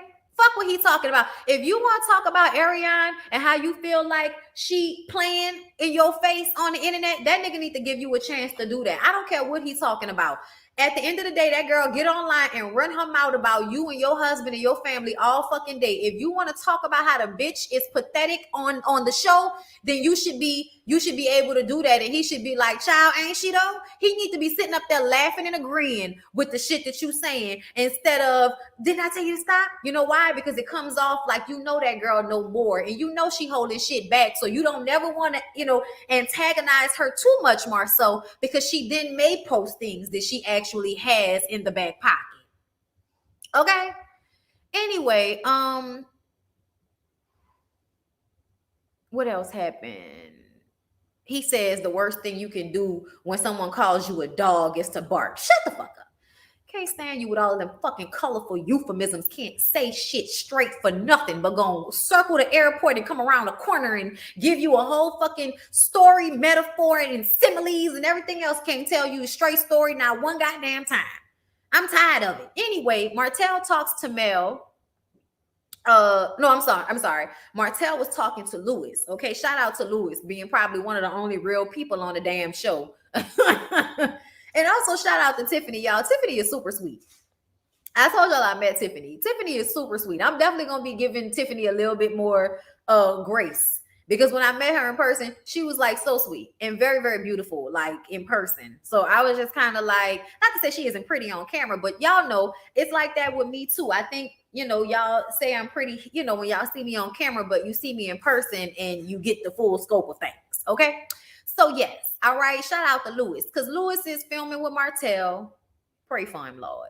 Because a lot of time Lewis be hearing Martell say stupid shit and just decide not to argue with him because he just needs somebody to talk to. You can tell that Lewis is coming from I know, brother. I'm gonna just let you decompress, even though you're saying crazy shit to me. Okay. But he keeps talking about Mel cheated on me. Mel moved out, Martell. Nobody cares anymore. Like, I know you want us to, I'm not the bad guy anymore. I'm not gonna take that. You are the bad guy. You continue to be the bad guy. Whenever you want to stop being a bad guy, let us know. But it has nothing to do with you deciding that you're not going to accept that anymore. Stop being that, nigga. That should help. Anyway, Martell refuses to be the bad guy. He's the only one standing up for the truth. After lying for 5 years, you're the only one. Okay, anyway. Lewis thanks him for calling out everyone on their lack of transparency on that last reunion show, which we were all, agreeing with them on. At the end of the day, everybody talking their Cash Money shit, but we know that there's stuff going on with Maurice and Marceau, and everybody knows that it's happening and nobody's saying anything. So don't talk to us about no fucking transparency, okay? Lewis says, what happened to the guy code? Because Marceau posted that picture went against guy code, and he was giving him, Lewis, all of that grief for just having a conversation with his wife. And you posted a picture that fucked over your brother and his wife to social media. So it's just so funny how, Marceau is constantly moving the goalposts. All it's bro code when we're talking about how you don't communicate effectively with your wife. But it's not bro code when you post the picture that Ariana allegedly took of you and your brother and Martell when y'all were on y'all side chicks only trip. Okay. Marceau threw gas on the fire, and Martell is like, I would never want to see, Kimmy and Maurice's relationship, break up over foolishness. I'm like, shut up, Martell, because you don't give a fuck about nobody else's marriage.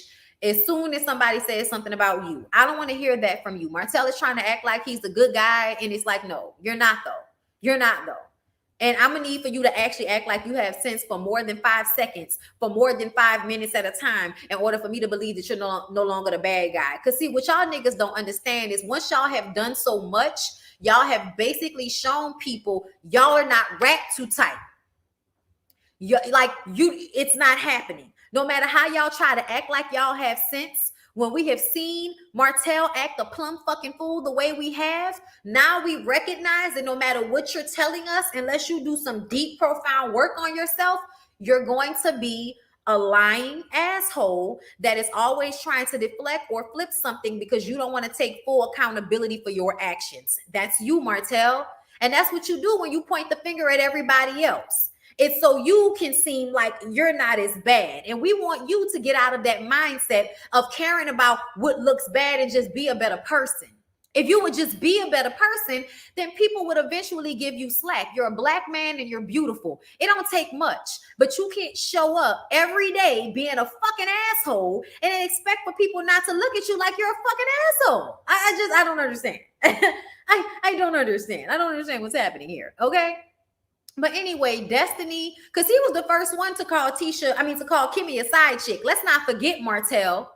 Let's not forget how you wanted everybody to think that Kimmy was a side chick because of how, we were all talking about the side chicks and all of that. Like, that lady didn't do nothing to you but just comment on the story that was already out there that we were already talking about, and you called her a side chick, and that went on for 2 seasons. We just buried Kimmy being a side chick last season. And now you want to sit up here and act like you're not the bad guy?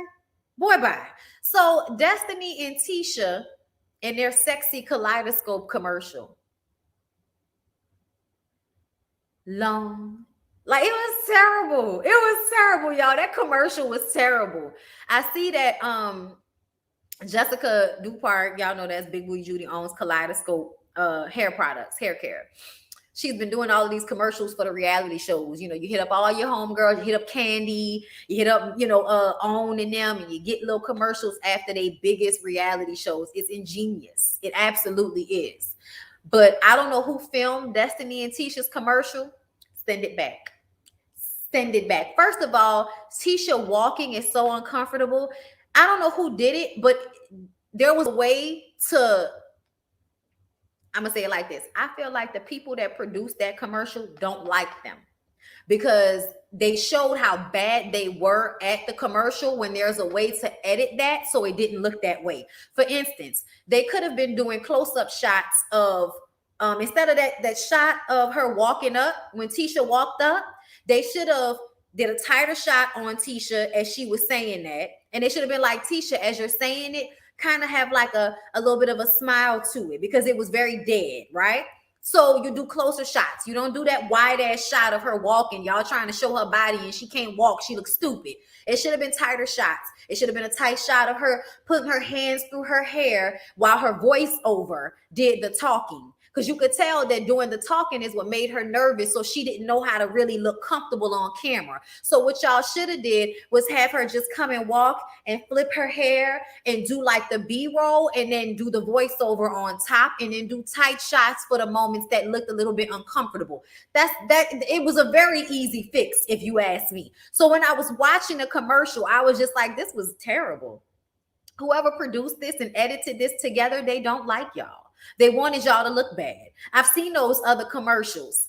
They wanted y'all to look bad. Child, when Destiny did the wink, but the wink looked more like one eye, because I don't know.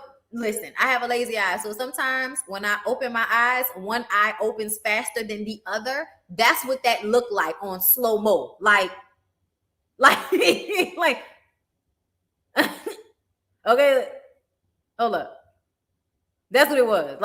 Like she opened her, she blinked, and then one eye opened and the other eye came in. I was just like, wait a minute. It was bad. It was terrible. I'm sorry, y'all. It was bad. They needed to do tighter shots, and they needed to speed it up a little bit. It was way too slow. And Destiny, like it doesn't need to be sexy. It's hair care. We don't want to fuck Tisha and Destiny. I mean, some of us do, but you know what I mean? Like, why are you trying to fuck me through the camera? This is a hair care product for other women. It needs to feel fun and light, not sexy and, 1-800 1-800 number. I was just like, y'all are wrong for that. So whoever did that commercial, they don't like Tisha or Destiny, and they probably watched the show. Destiny, okay, so Kimmy got a new dog, y'all. Okay, and she named her dog Zeus, I believe, which is so funny because my dogs were boarding at Zeus Place. There are a few Zeus places down here that do boarding and stuff for dogs, and we always send our dogs there. So I just thought that was funny. But anyway, Kimmy, as my girl Erica De Niro would say, had to get a support animal, bitch, an emotional support pet, because Maurice in this situation has stressed my girl out, and honestly, I knew it would. And I don't say that with any glee, y'all. I don't. Because I really like Kimmy. Like, and I mean, I like Kimmy. When I met Kimmy in person, it was the same thing as when we talk, online. And I know that Kimmy watches me, and I know how smart Kimmy is. So I know what Kimmy thought, because Kimmy reiterated what I said and what a lot of us were saying, of course, but I know she watches me. So I know that I probably was the main person she was thinking of when she was talking to Maurice and talking to Marceau, and was like, I'm trying to understand what was going on in your head.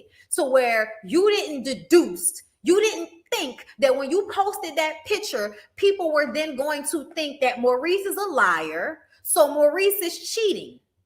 Because if Maurice is lying about this, he's probably lying about other things. That's what I said. That's what she reiterated on the show, because that's what makes sense. Kimmy is very, very smart. And I feel like Kimmy loves Maurice. I think Maurice absolutely has his positives, but ultimately, this is one of those situations where I'm gonna let the manipulation take place, because I don't feel like it right now. I just got married. I don't want a divorce. I don't want to break up from my husband. I don't want to not be together, even though I am very much aware that nigga cheated on me. I'm telling y'all what's going through Kimmy's mind. Like, y'all, because she now is moving the goalposts. Now, even though we were living together and we were in the same house, I'm going to see it as not cheating because it happened before we got married. Mind you, that was the goalpost after she straight up asked him, did he fuck the linebacker? And he was like, I would never date a linebacker. Still not answering the question, Maurice. He said, no, absolutely not. I did not fuck a linebacker. Okay, Maurice, we know you're a lawyer and we know that you and your brother and a lot of you fucked up men love to strive in semantics. So when somebody, and that's why Kimmy said, you told me that if I ever asked you something directly, you wouldn't lie. I was mad about that because I said you shouldn't have to ask him the shit directly. He know what the fuck you asking. So the fact that he's already set it up for you to know that if you don't ask the question as specific as possible, he could possibly lie and then turn around and tell you it's not his fault because you didn't ask the question specifically enough. So I know what Kimmy's doing right now. I don't want to break up my marriage. I just got married. I'm comfortable. We look good. The sex is good. I don't want to break this apart. If one more thing come out, if one more thing happen, then I'm going to have to go ahead and unwrap my fucking life because I can't have this nigga playing with me like this on national television. But right now, I'm just going to get my little support animal and I'm going to try to work through it myself and get past it and move on from it because I'm not ready to leave right now. That's what is going through Kimmy's mind. Kimmy is extremely intelligent. And I know that she knows he's lying to her. I know she knows that whatever was going on, he did that shit. Because he's trying too hard to not answer the question. He's trying too hard to deflect everything that he thinks that's why I think it's so funny. Because like the men actually think they're smarter than their women when really their women know exactly what they're doing. They just allow them to do it. She knows exactly. That's why she was like, I don't want Robin Hood's barn, which means I don't want all of that extra fucking talking that you and your brothers like to do when somebody is trying to hold you accountable. You talk around it. You say all of this other shit instead of answering a yes or no question. And he still, are you really asking me that? Excuse me, nigga, what do you mean am I really asking you that? You lied and said that you had never been around her, and your brother showed a picture that you were absolutely around her, hat to the back. I gotta get my pants down real low. Like everybody has said that all of them are cheaters. That has been out there. There hasn't been any evidence on Maurice or more so. We just know because of the way they move. We just know because of the way they move. Okay? But he, he says that he wouldn't date a linebacker, and she says that at this point, she's just going to look at it like, she's not going to count it because they weren't married, even though they had bought a home together. I said, bitch, y'all bought a house together. You know good and goddamn well that if you had found that out before y'all got married, you wouldn't have married him.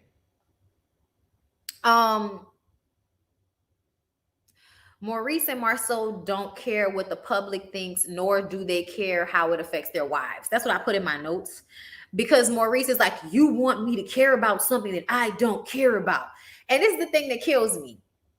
I'll only care if it affects you.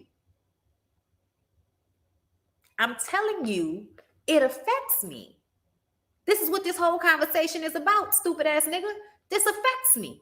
That you and your brother do this bullshit. Listen.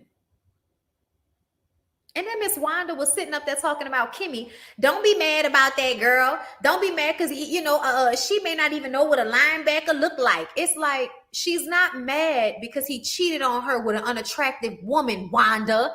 She's mad about the possibility of him cheating at all. I was like, how ignorant is that you think the lady is upset because it's a linebacker and not because he cheated just in general? What the fuck? Y'all get Wanda away from me, y'all. Get Wanda away from me. So when she explains to him how what Marceau did hurt Tisha and to show how you not caring hurts me. That's why she explained it to him in that way.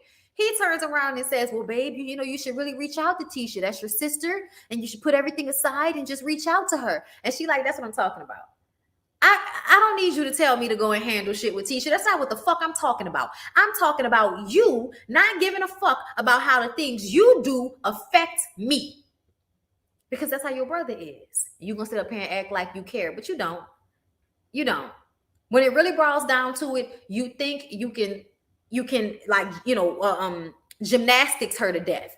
talk around it, make her tired, bring up other things, just deflecting, projecting, not answering questions, talking about different things, picking out one word and focusing on that when that's not what the fuck we talking about. All of those things that make women tired with the mental gymnastics of niggas trying so hard to keep a lie alive.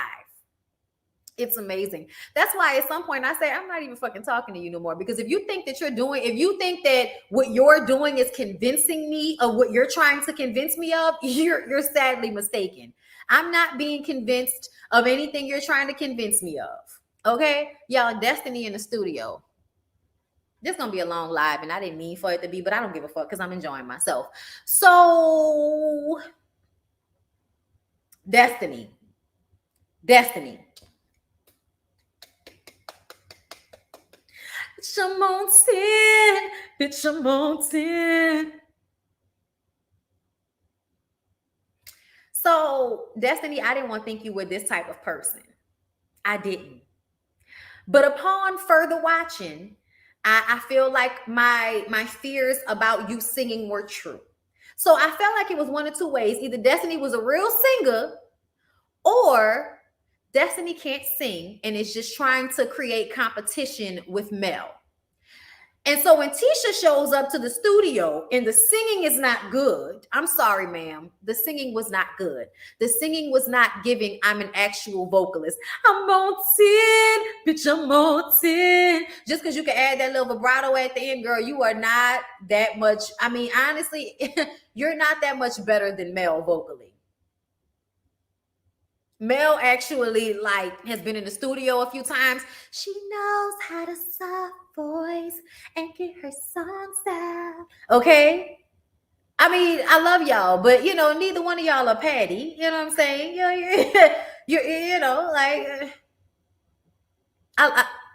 Are we gonna do this? All that matters is that it's a hit record, correct? Okay. But we know ain't neither one of y'all no motherfucking vocalist. Sang your little song, get it off your chest. You can make money doing it. Girl, go ahead. I don't begrudge you, okay? I love the fact that Mel is topping charts. Y'all go listen to Mel's song on Apple Music or iTunes, okay? Because she got a new song out, girl. Y'all go check it out, all right? Because earlier it was number 4. It went from number 6 to number 4. So y'all go and support Mel. Mel does sound better. You know why? Because singing is hard. And singing is also something that you get better at the more you do it. Especially if it's not something that you were doing a lot of. Okay? So Mel, it was a little it wasn't as strong. But she knew how to get her song out. Because recording is not easy either. Okay? Everybody thinks that singing is easy. It's not. It's hard. Okay? So Mel is getting better vocally. The more she's recording and the more she's putting out music, she's doing better to me. Destiny, everything you're doing this season is single black female to me. Your friendship with Tisha to make Mel mad. Now you want to do music to make Mel mad. I'm sorry. I don't know how I can see it any other way. I feel like you're mad that you could not get out of Mel what you wanted to get out of Mel, whatever that may have been. And now that Mel has decided she's tired, because the friendship is starting to feel too heavy, let you go. Because as she explained, you know what I mean? Why are you making moments that are about me, about you? You know what I'm saying? Like, Destiny has done things that to me come off, yes, very opportunistic. Very opportunistic, just like Tisha, which is why y'all can commiserate about how y'all can't stand Mel together and show up to the studio together. I'm the enemy. Yeah, but she don't like you. She don't like you. Same thing. But I'm going to tell you right now, I don't want to hear someone who calls me their close friend venting to a person who they know don't like me. I don't want to hear that, y'all. And if Mel decided not to be friends with Destiny thereafter, that's her prerogative. But let's get into Destiny for a second. Destiny, can you explain to me how you ended up on assistance after having a baby and getting I need to understand the timeline. And I'm annoyed because I feel like, first of all, we never knew you acted. We never knew you sang. We didn't know any of that shit. Okay. And then you tell us that you had a good job, you were making good money. You quit that job to open up a business and get married to LeBerick, had the baby, married LeBerick. LeBerick left you 2 or 3 months postpartum. And y'all got a divorce 2 or 3 months after you had your baby. I need to know the timeline in which you had to go on assistance. And that also lets me know why you stayed your ass on this show, so that you can make money. So that you can make money, because you weren't making money like that. But I was like, when were you struggling like that? When were you struggling like that? And where the fuck was LeBerick? Why were you on assistance if you and LeBerick were married and just had a baby? Y'all, I don't know about, when people be breaking their shit up like this, because the people I know don't ever really divorce. They may not live together no more, girl. Or if they divorce, it's cut down the middle and they get it the fuck over with, and we done moved on like Maya.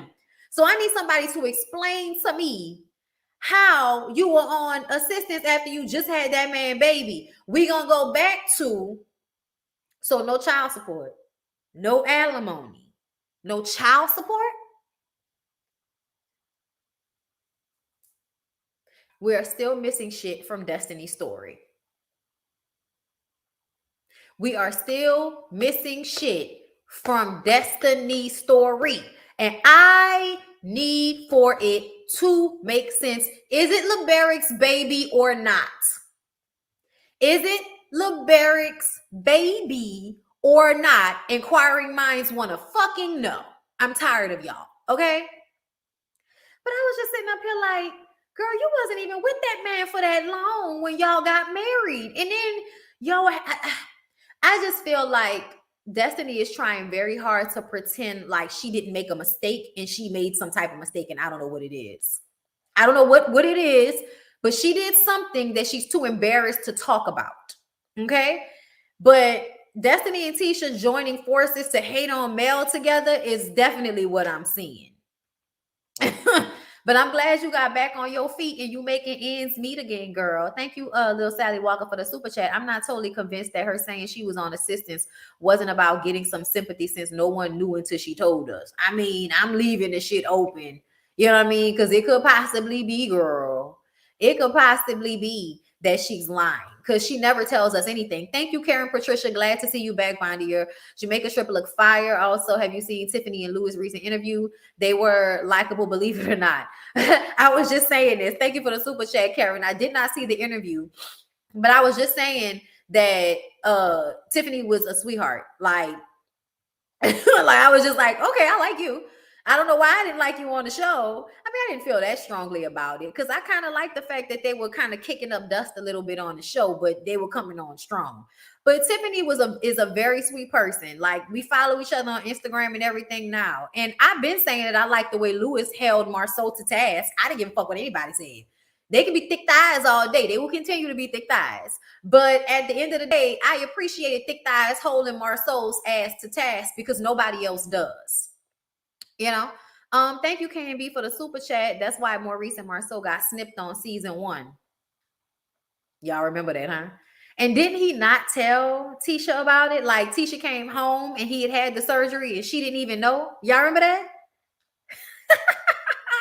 If y'all think throughout the years this man has not done several things to prove to us that he's cheating, I don't know what to say, girl. Thank you, Brandy, for the super chat. But LeBerick was coming through, still getting home cooked meals post-divorce, according to her. So why the need for assistance? See, it don't make sense, Brandy. Thank you. I miss you too, girl. I missed y'all. I really do. That's why I'm sitting on here all this fucking time and don't even care, girl. I don't even care. All right. So what else happened? Kimmy and Mel meet up and talk. Mel wanted to check on her, which I ain't gonna lie. I was like, Mel, please be genuine, okay? Because we love Kimmy and we don't want you playing with her like that. But it really did. I'm gonna tell y'all what it feels like to me. Oh, yeah, lyrics back. This is what it feels like to me. I think that Mel knows that the other husbands are cheating and knows things that she won't say, but she wants them to figure it out. She wants Tisha to figure it out. She wants Kimmy to figure it out, because everybody's looking at her like she's the only one with the cheating ass husband, when no, everybody got cheating ass husbands. And I just want y'all to know that we all in this together. Because y'all think it's just me by myself. It's like, no.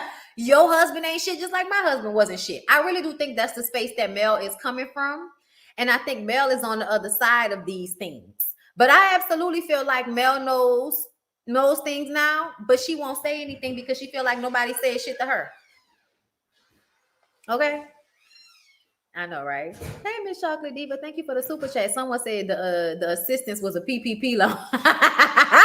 Probably, but that's not assistance like that. I don't need for y'all to say that like that. Okay, like that's different. But you know what? It probably was. Hey, Shinjay, thank you for the super chat. Destiny scamming because it's not making sense. None of it's making sense. And Carlos, we needed to connect and make sense. Okay.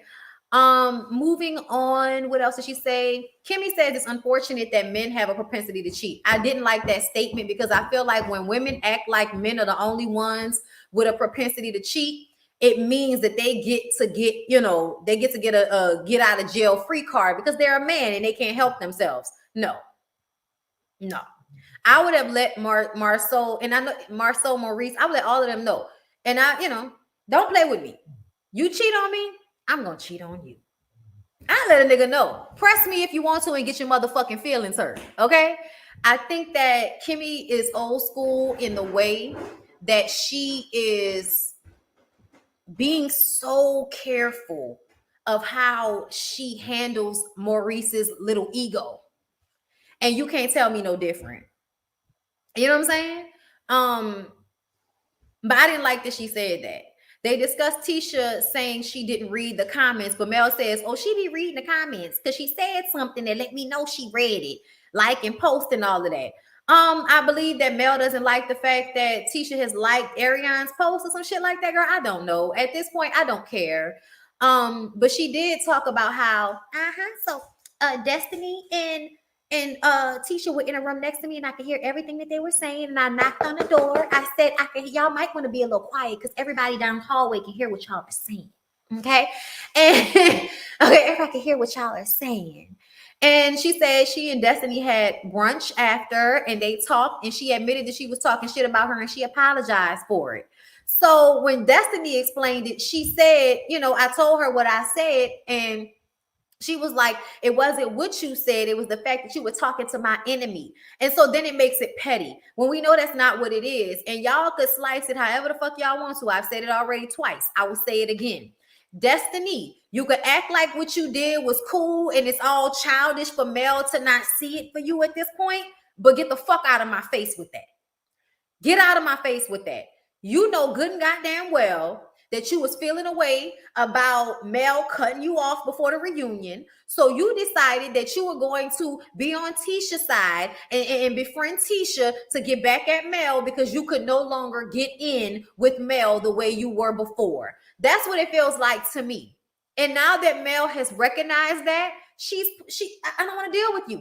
And people that act like somebody's wrong because they don't want to deal with somebody, no, I don't subscribe to that. I don't begrudge Mel not wanting to deal with Destiny and Tisha at this point. I don't. Micah is one of the other brothers. Did y'all notice that Micah's wife had a look on her face the entire dinner scene that just let us know exactly what the fuck was going on here? Y'all better like this video because I've been on here for 2 hours. Like this damn video. I am giving you all of me. Okay. So Micah, the other brother, throws a dinner to try to smooth things over between Marceau and Maurice because they've been fighting or arguing or discontent ever since Marceau put that picture up. Marceau is convinced that the only reason Maurice is angry with him is because Kimmy and Micah were butthurt behind it. Because it can't be possible that your brother could actually feel a way about you making life difficult between him and his wife, right? Because that's preposterous. In what world would a man be bothered by their woman being unhappy? In what world? Okay, Marceau thinks it's funny whenever he pisses his wife off. So he doesn't understand how Maurice can be upset with him because of what Kimmy feels. He doesn't understand that, When he said that it's okay for you to fight with your wife, but not me, I was like, my nigga, you really shouldn't be married. Tisha, that nigga should not be married. Do you hear me? He believes that his friends and his brother and his homeboys are more deserving of his respect than you are. And you're his wife. You are the woman that has laid down and gave her body to 3 big head ass fucking Scott children and almost died every time, because that's what happens when women have children. You gave your body, your career, and your spirit up to be with this man. And he literally laughs in your face at you being in pain and tells his brother that it's okay for you to be upset. You know, it's okay for you to be upset or for there to be discourse with your wife, but not with me. You can't be fighting with me. You can fight with her, but you can't be fighting with me. Nigga, you are crazy. Marceau should not be anybody's husband if he thinks that there's somebody outside of his marriage that deserves more respect than his wife. Like, Marceau does not need to be a husband to anybody. I can't say it enough at this point. When he said that shit, I was like, Tisha, I know you think that everybody is just on the outside looking in, but my girl, people don't say shit like that if they don't really mean that shit. And that man basically said he don't care when he hurt you. He don't care when he disrespect you, but God forbid he get into it with his brothers. Then it's a real issue. Kimmy asked Marceau what he was thinking about posting the picture. Marceau says, I wasn't thinking it was going to blow up like this. I thought that, you know, Maurice might get in trouble with you because you realized he was complicit. I didn't think everybody would think he was cheating too. I said, yeah, you did. Yeah, you did. And I don't know why you did that. I guess you thought it was funny, or to deflect from everybody thinking that you know, have your situation going on. I'm not sure. But Marceau, honestly, I think Marceau is another jealous-hearted person. He acts like he's not jealous-hearted, but then you do bitch shit like this, which is no different than what Martell did when he mentioned your 20 girlfriends, just so we're clear. Birds of a feather ass niggas, okay? Kimmy says that the rumors have been out there since the beginning of the show that everybody's cheating. So she doesn't get why he didn't think that by saying Maurice was there, that anybody was going to say Maurice is a lying cheater, just like I did. Kimmy says that she also doesn't understand why he doesn't care about hurting his boo. Why don't you care about hurting Tisha? Tisha sits there and says, well, I wasn't hurt. And people are just going to say what they want to say. And people are just mean and they like to spread lies. It's just a part of being on a show. That's how she feels. It's like, Tisha, no. Tisha, no. I know you think that, but that's not what this is. People are going to say whatever they want to say. But when I tell you, people think your husband is cheating because of everything that your husband has said and done to you. To you, girl. When I tell you, I would have nothing to say about Marceau if he treated you better. It is the way he treats you that lets us know that Marceau is cheating. Not inviting you on trips. Telling you that the assistant has to be a woman. Like that, and that's just this episode, girl. That's just this episode. But Tisha, we know you hurt. You can say that you're not hurt. Everybody knows that you're hurt. It's written all over your face. You don't have to say a word, okay? It's in your throat. It's all over you that you are hurt, that you are in pain. I can tell by looking at you. Like when I look at Tisha talking to Marceau sometimes, or sitting there trying to act like she's not in some type of pain, I can feel the lump in my throat. And I don't even want to cry. I'm an empathetic person. So usually when I pick up on shit that strong, I'm 100% right. Every time I see you on camera and you having interactions with your husband, it's almost like you holding back the lump in your throat and you want to cry. But you know you can't, because then he's going to be like, what are you crying for? He's gonna make fun of your emotions.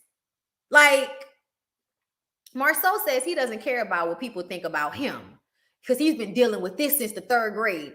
People talking about you being dirty and poor is not the same thing as people talking about you being a cheater and you doing shit to reinforce that thought. This is not the same thing. You being a little kid on the playground is not the same thing as you being a fucking adult allowing for people to harm your wife because you don't want to give a fuck. Okay? And so Tisha says, well, I wasn't bullied in middle school. And he was like, this isn't bullying. It's not bullying. I'm like, nigga, you don't know what bullying is. Because if you did, you'd realize you bully her. Tisha is not going to listen to strangers. I said, okay, Tisha, don't listen to strangers. You should listen to your own intuition that is constantly blaring loudly in your spirit, which is why you always look so sad. But okay, Tisha, continue to ignore us. I'm going to just say this, Tisha. You know what I hope for you? I hope that you pull a mail. I hope you stacking your paper. I hope you setting your shit in order, because I promise you, you could have a way better life without Marceau. And I know you don't think that's true, because you think that, I'm going to leave him and I ain't going to be able to find another man. Ain't no man going to want me. I got 3 kids, and Marceau probably going to work real hard to make your life difficult, just because he wants to control you and all of that type of shit. So it's easier just to be in this situation. And if that's the situation for you, if you really feel in your spirit, Tisha, that it's easier for you to stay in your marriage, then by God, please get you some dick on the side. By God, get you some dick on the side. And another thing is, I need for you to have the evidence, and I mean unrefutable evidence, on Marceau cheating before you start cheating on him. Because if he catches you, and at some point you're going to stop giving a fuck about him catching you, because that's what happens when women decide they're going to let go of a situation and they start fucking around on you. They don't give a fuck no more. Fuck all your feelings. So when you do that, you need to make sure that you have evidence on him first, because he'll try to use that as a reason to fuck over you in a divorce. Just because you finally decided to go and do to him what he had been doing to you the entire time, and then lying in your face and acting like you stupid. Okay? Maurice says that, real talk, you were trying to be funny, but this had real consequences. And he says, well, I'm immune. And Kimmy says, but your family isn't always immune. Okay? Marceau says, getting in trouble with your wife is funny, but not me. So he's supposed to respect his brother over his wife. Micah's wife, they cut to a shot of Micah's wife, and she had this look on her face like, this dumbass nigga. And when I tell you that lady had that look on her face the entire time, if you would see her throughout the shots, she had this look on her face the entire time, which tells me that some of the brothers must have sense, and they know that they come from a family of niggas that don't have sense. So you're going to have to be a woman that's not taking that shit in order to be with one of these niggas. Micah seems like he got some sense, because Micah was upset about the picture thing too. What the fuck? Why would you do that to Maurice? Cause issues in that man's house. And Marceau sitting up there talking about, I don't understand. What did it hurt? And he was like, well, how did it help, nigga? And he like, oh, so what, you a humanitarian now? It only matters if it helps. He was like, no, but I don't post a lot of shit that I could post about your fucking ass. That's y'all. And that's when the episode went off. But that was basically what he said. He said, I don't post half the shit that I could post about you. And I know shit. And we know you know shit. See that conversation right there? That conversation where Maurice said, I don't say a lot of shit, and there is shit that I could say. Tisha, are you listening? That is basically your brother-in-law confirming that your husband has done things that everybody would not be happy, including you, to find out. Come on, Tisha. Kimmy, they're basically having a conversation. My battery about to die, so I'm about to go.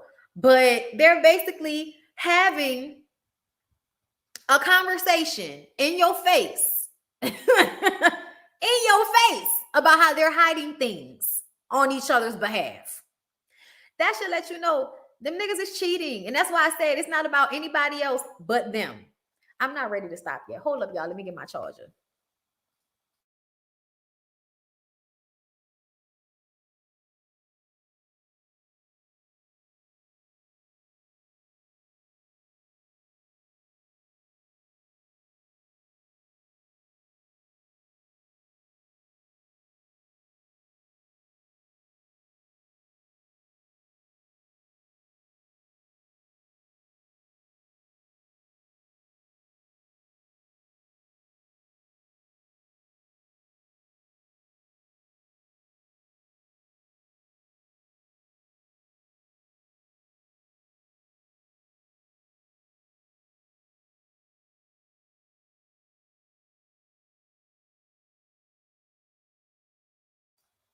All right. I didn't want anything to die on us. All right, let me read what y'all are saying. Okay. Hey, only Adrian, thank you for the super chat. Tisha is neck down dead, like Iyanla used to say. She's so numb to the BS, she can't see the emotional and psychological abuse right in front of her. Girl, I was running. And I'm sad because when I watch it, it's all I can see is the pain. It's all I can see is the pain. When as much as Tisha, like when Tisha said, my feelings aren't hurt, I said, Tisha, yes, they are. And everybody knows they are. I know you think that you convincing us that you're not hurt by the things that people say, but it's not about what they say. It's about how Marceau makes the thing, he gives the things that people say life. He doesn't take it seriously. He jokes about it. He doesn't care about how it makes you feel. That's why. Thank you, Karen, for the super chat. I still think Marceau wants Melody. I saw how he looked at her and he wanted to bring her into the deal. He only respects women he wants to sleep with.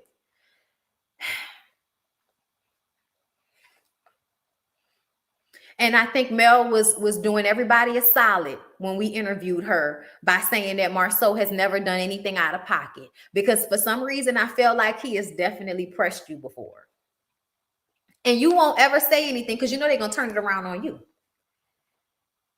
Even though we can see that he's the one that flirts with her and she's always like, all right, get out of my face. Thank you, Wente Talk, for the super chat. I bet all the guys in that friend group are miserable now because they can't go on trips and cheat amongst each other. They don't know who to trust now. Child, we still worrying about that apartment that y'all had together. Martell is still in a confessional talking about how he's mad that, you know, it all came out on the show because Mel would have forgiven him otherwise. And we had kept everything in our household. And, you know, she would say that I had to leave my dick in our household and, you know, whatever to that. I'm done. Nikisha, thank you for the super chat. Welcome back, Mama. Question: why do Scott brothers look so different? I don't know. It makes me wonder if they all have the same mom and dad. I don't know. I don't know.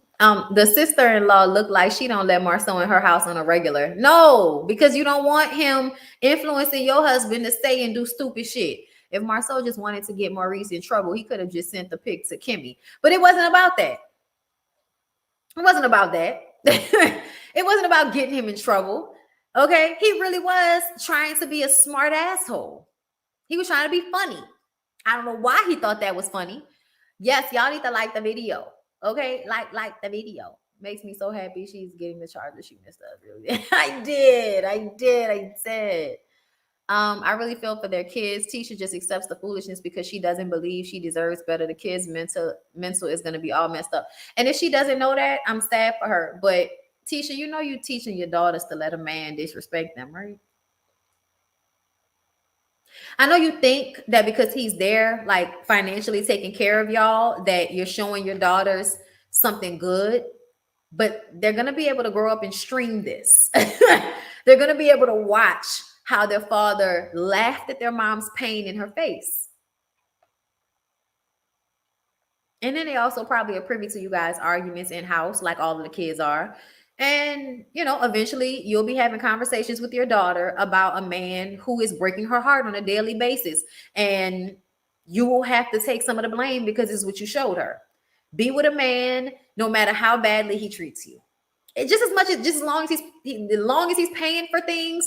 It doesn't matter how terrible he talks to you, how he demeans you, how he doesn't care about your feelings, how he doesn't see you as a respectable human because you don't have a dick. It's crazy that everyone is trying to save Tisha from a truth she already knows. She knows that man isn't even having sex with her. He literally looks right through Tisha with lingerie on. There's a whole record of Marceau's emotional abuse. That's because Miss Wanda was her teacher. Poor Tink Tink. Marceau got tired of being the bad guy, wanted to expose his brother too. I think so. I wouldn't stand for my significant other hanging around the Scotts or Martell. Not unless we in something where we both doing what the fuck we want to do. But there would have to be an understanding. They watched their dad leave for Africa without them. Tisha collects the check. Child, sometimes money ain't worth that. I'm sorry. I don't give a fuck what y'all talking about. I like a nice lifestyle and being able to do the things that, you know, my husband and I have been. I like having a nice life, y'all. Don't get me wrong. I love a good check. And that's why I'm here right now. I miss y'all, but I love a good check. Okay, we got to make up all the money we missed. But at the same time, I'm not going through that shit with no nigga for no money. My mama taught me that at the end of the day, she would always say, I'll go live in a pillbox apartment before I be in a relationship with somebody I'm not happy with. And she would tell that to me and my sister all the time. So we may be there, but we ain't gonna stay. We ain't gonna teach you the shit, okay? I think Marcel released a picture first in case Martell or Coleslaw tried to release it. Clout. Do anything for clout. Anything. You took a shower? Money can't solve mental and emotional breakdown. It cannot. Mark is full. Scott's crazy, but the other Scott men are toned down because they are married. Child, what's Marceau's excuse? And it's not like Marceau is rich. Right. Honestly, everything that Marceau can do for Tisha, she can do for herself. Tisha needs to start moving money in a separate account and hire a private investigator when he went to Africa. I'm trying to understand why Wanda is singing a different tune. Y'all notice that? That on that live, Wanda wasn't, it's not about Marceau no more, huh? What conversation did y'all have? or are you giving her money now to shut her up? That remind me of Tina Turner mama. I don't know if y'all ever remember about Tina Turner mama, but Tina Turner mama wasn't shit. Okay? She still loved her mama, but her mama wasn't shit. I'm sorry. And one of the things her mom would do was basically give Ike information on Tina because Ike would pay her. That's the type of mama that Wanda comes off as. She act like she all down for her daughter and shit. But the truth of the matter is, she the type of woman that if Marceau catch her somewhere where nobody's listening and say, listen, take this money and shut the fuck up, she gonna put the money in her bra and walk away quietly. Tell me I'm lying. Child. Anyway, it can all be a storyline, but we ain't gonna act like we ain't been seeing signs of all of this shit for years now. We just glad it's no longer just about Martell, because we've always kind of known that the other men have proclivities as well. And we've just always felt like Marceau was smarter about who he chose. And Maurice doesn't hold any one bitch down. So he probably runs through randoms. You know what I'm saying? Like Maurice, that's why he said he doesn't date. Yeah, you're not dating them, you fucking them. You don't date these women that y'all go and meet up with. Maurice is the smart one, right? So Maurice is going to handle it the smart way. You have one night stands. You meet, one girl brings a home girl. You think she cute enough, you might fuck her, you might not. But you're not about to make no relationship of it. And you let them hoes know from the gate. Marceau finds him a forever side bitch that loves him enough to stay quiet. And Martell finds him somebody that he's so, enamored with that he allows for her to forget her positioning. And, now we have the situation with Ariane and how she's acting. It's because of the people that they chose. Martell chose a young-minded young woman because he wanted somebody he can control, and he needed somebody that was going to make him feel good. Mel has always been the smarter one, the more accomplished one, the more charismatic one. As beautiful as they are as a couple, everybody now recognizes who had the brains in the relationship, and it wasn't Martell. Okay? So I feel like Martell has always been jealous of Mel. Honestly. I've said that from the beginning, that he's been jealous of her. And he is, which is why he chose Ariane, somebody who is beneath them in his mind. That's why he called her a peasant. And that's why he still isn't with her. That's why he still hasn't married her. And you want to talk about Ariane threatening to kill herself, like, or unalive her child? I don't believe that.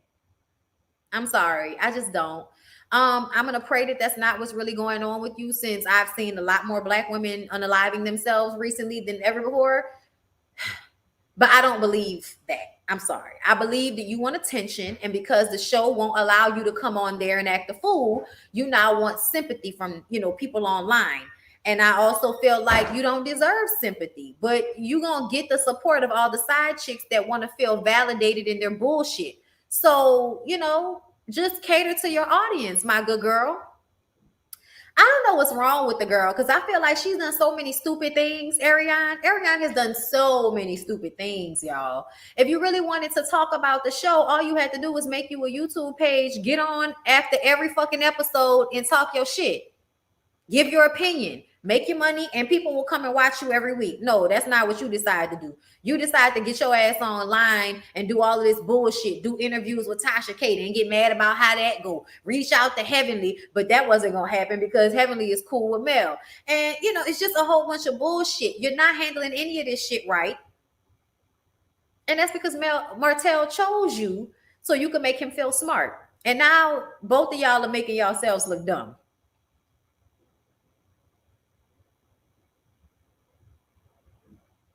I'm gonna pray for you though.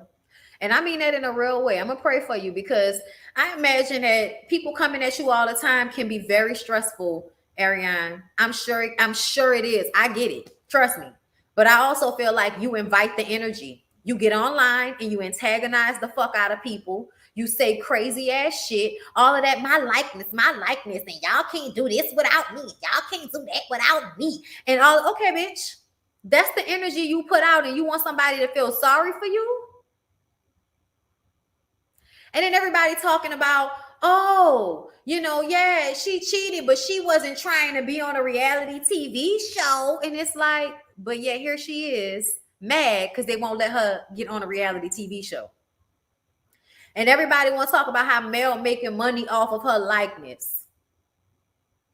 You fucked my husband for 5 years and had a baby bomb. I'd say it's square. Equal.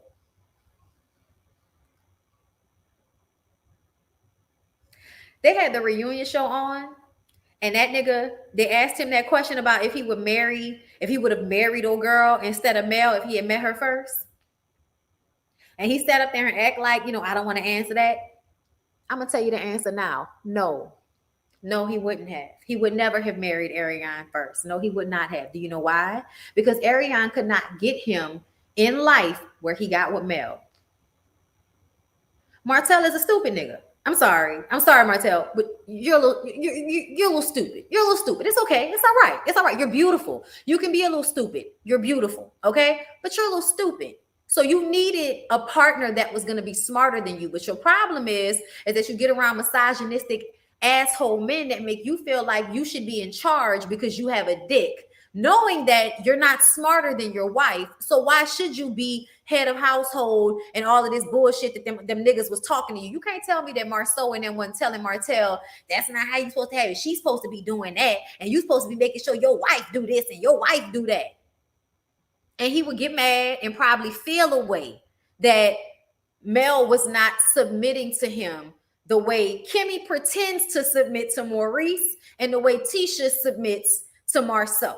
And I say pretend because I feel like Kimmy old school knows how to shift her role, but her mindset is still, all right now, don't play too much because I'm going to hurt your feelings. I'm going to let you get away with some shit, but don't play with me because I might hurt your feelings. Whereas Tisha is just like, I'm just going to lay down and take it because I don't think I can do any better, so I'm just going to lay down and take it.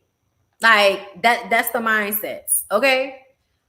Ariane is broke. Obviously, she's not smart. Like, girl, when I tell you the fact that you didn't make a YouTube page, the fact that you kept playing and never really did it, girl, you missed out on a bag right there. You gave money to fucking Tasha K instead of giving it to yourself. Us YouTubers made more money off of that shit than you did. That was stupid. That was stupid. If you had anything to say that the show wasn't talking about, you not being in contract was the perfect way for you to spray everybody on YouTube and make you a good fucking check doing it. And what did you do? Threaten and do nothing. Threaten and do nothing. Not smart. Has she put anything on it?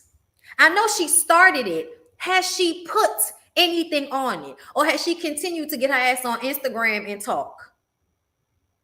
Y'all are missing what I'm saying when y'all are saying she has a YouTube.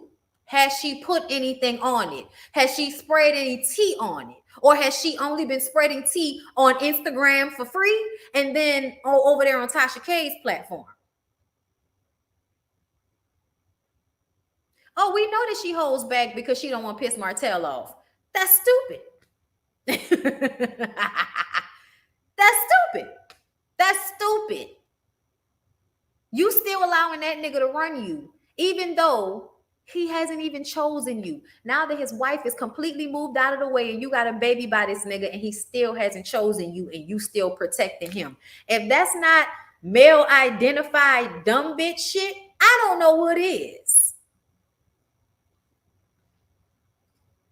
She didn't tell us nothing we didn't already know. That's way too personal for everyone. All I know, at least one person who did I don't know. Coleslaw too busy trying to make money off those made in China clothes. And she could have still done that. And she should have been doing reviews of the episodes, in all honesty. Like, and that's why I say you're not even that smart. Because if you were, you would have been making your own bread off this situation versus using linebacker as a 30% off code. How basic bitch are you? Only empty threats. Play it yourself and you just tap out. I'm sorry, y'all. I just gotta call it how I is. I honestly, I think that Ariane should get off social media. Get off Instagram. I know you be taking breaks and shit, but you take a break and then you come back and talk shit on live for an hour and a half. She likes to get on live and talk shit and then get mad when everybody hates her. Stop doing that. Stop doing that. Stop engaging. Stop playing it up. If you're not gonna get online on a YouTube page that's monetized and make your motherfucking money off that show, shut the fuck up. Because you're not saying nothing and you're not doing nothing, and all you're doing is pulling coattails and making people wonder if they said the wrong thing. Because Ariane, girl, get your ass off the internet. It's very easy. It's very easy. Get off the internet. Don't go on Twitter. Don't read the comments. Y'all, it's easy. It's so easy once you realize that all you have to do is not look.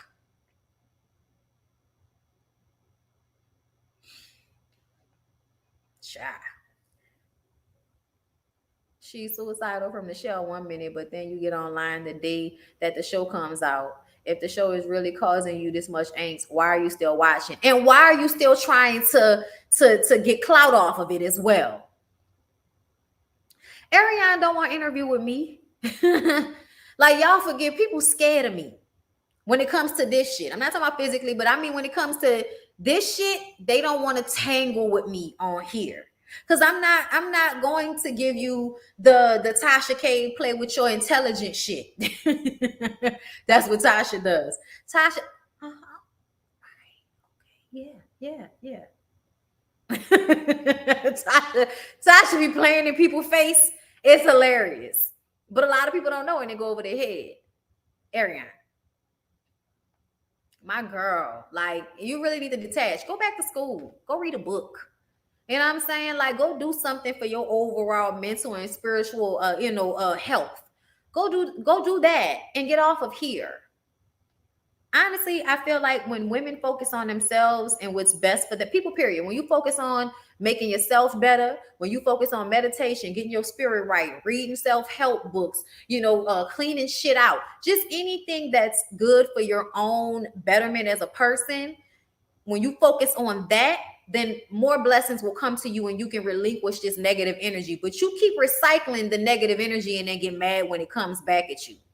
You're doing it to yourself. But that's it, y'all. 2 minutes and look, 2 hours and 30 minutes, 1,400 people in the room. Make sure that y'all like the video. I'm about to go. I love y'all so much. I'm going to come back tomorrow for Ratchet Reality. I'm not sure how I will do it yet, but I will definitely talk to y'all about Bad Boys Club and Jocelyn's Cabaret. Because y'all want me to, but not because I'm happy about it. Not 30% off cold two-bear household, bitch. Y'all so stupid. Oh my God. I love y'all. I miss y'all. I hope y'all enjoyed the lives today. Make sure you check out the previous live about Candy. And y'all know I'm going to be here tomorrow.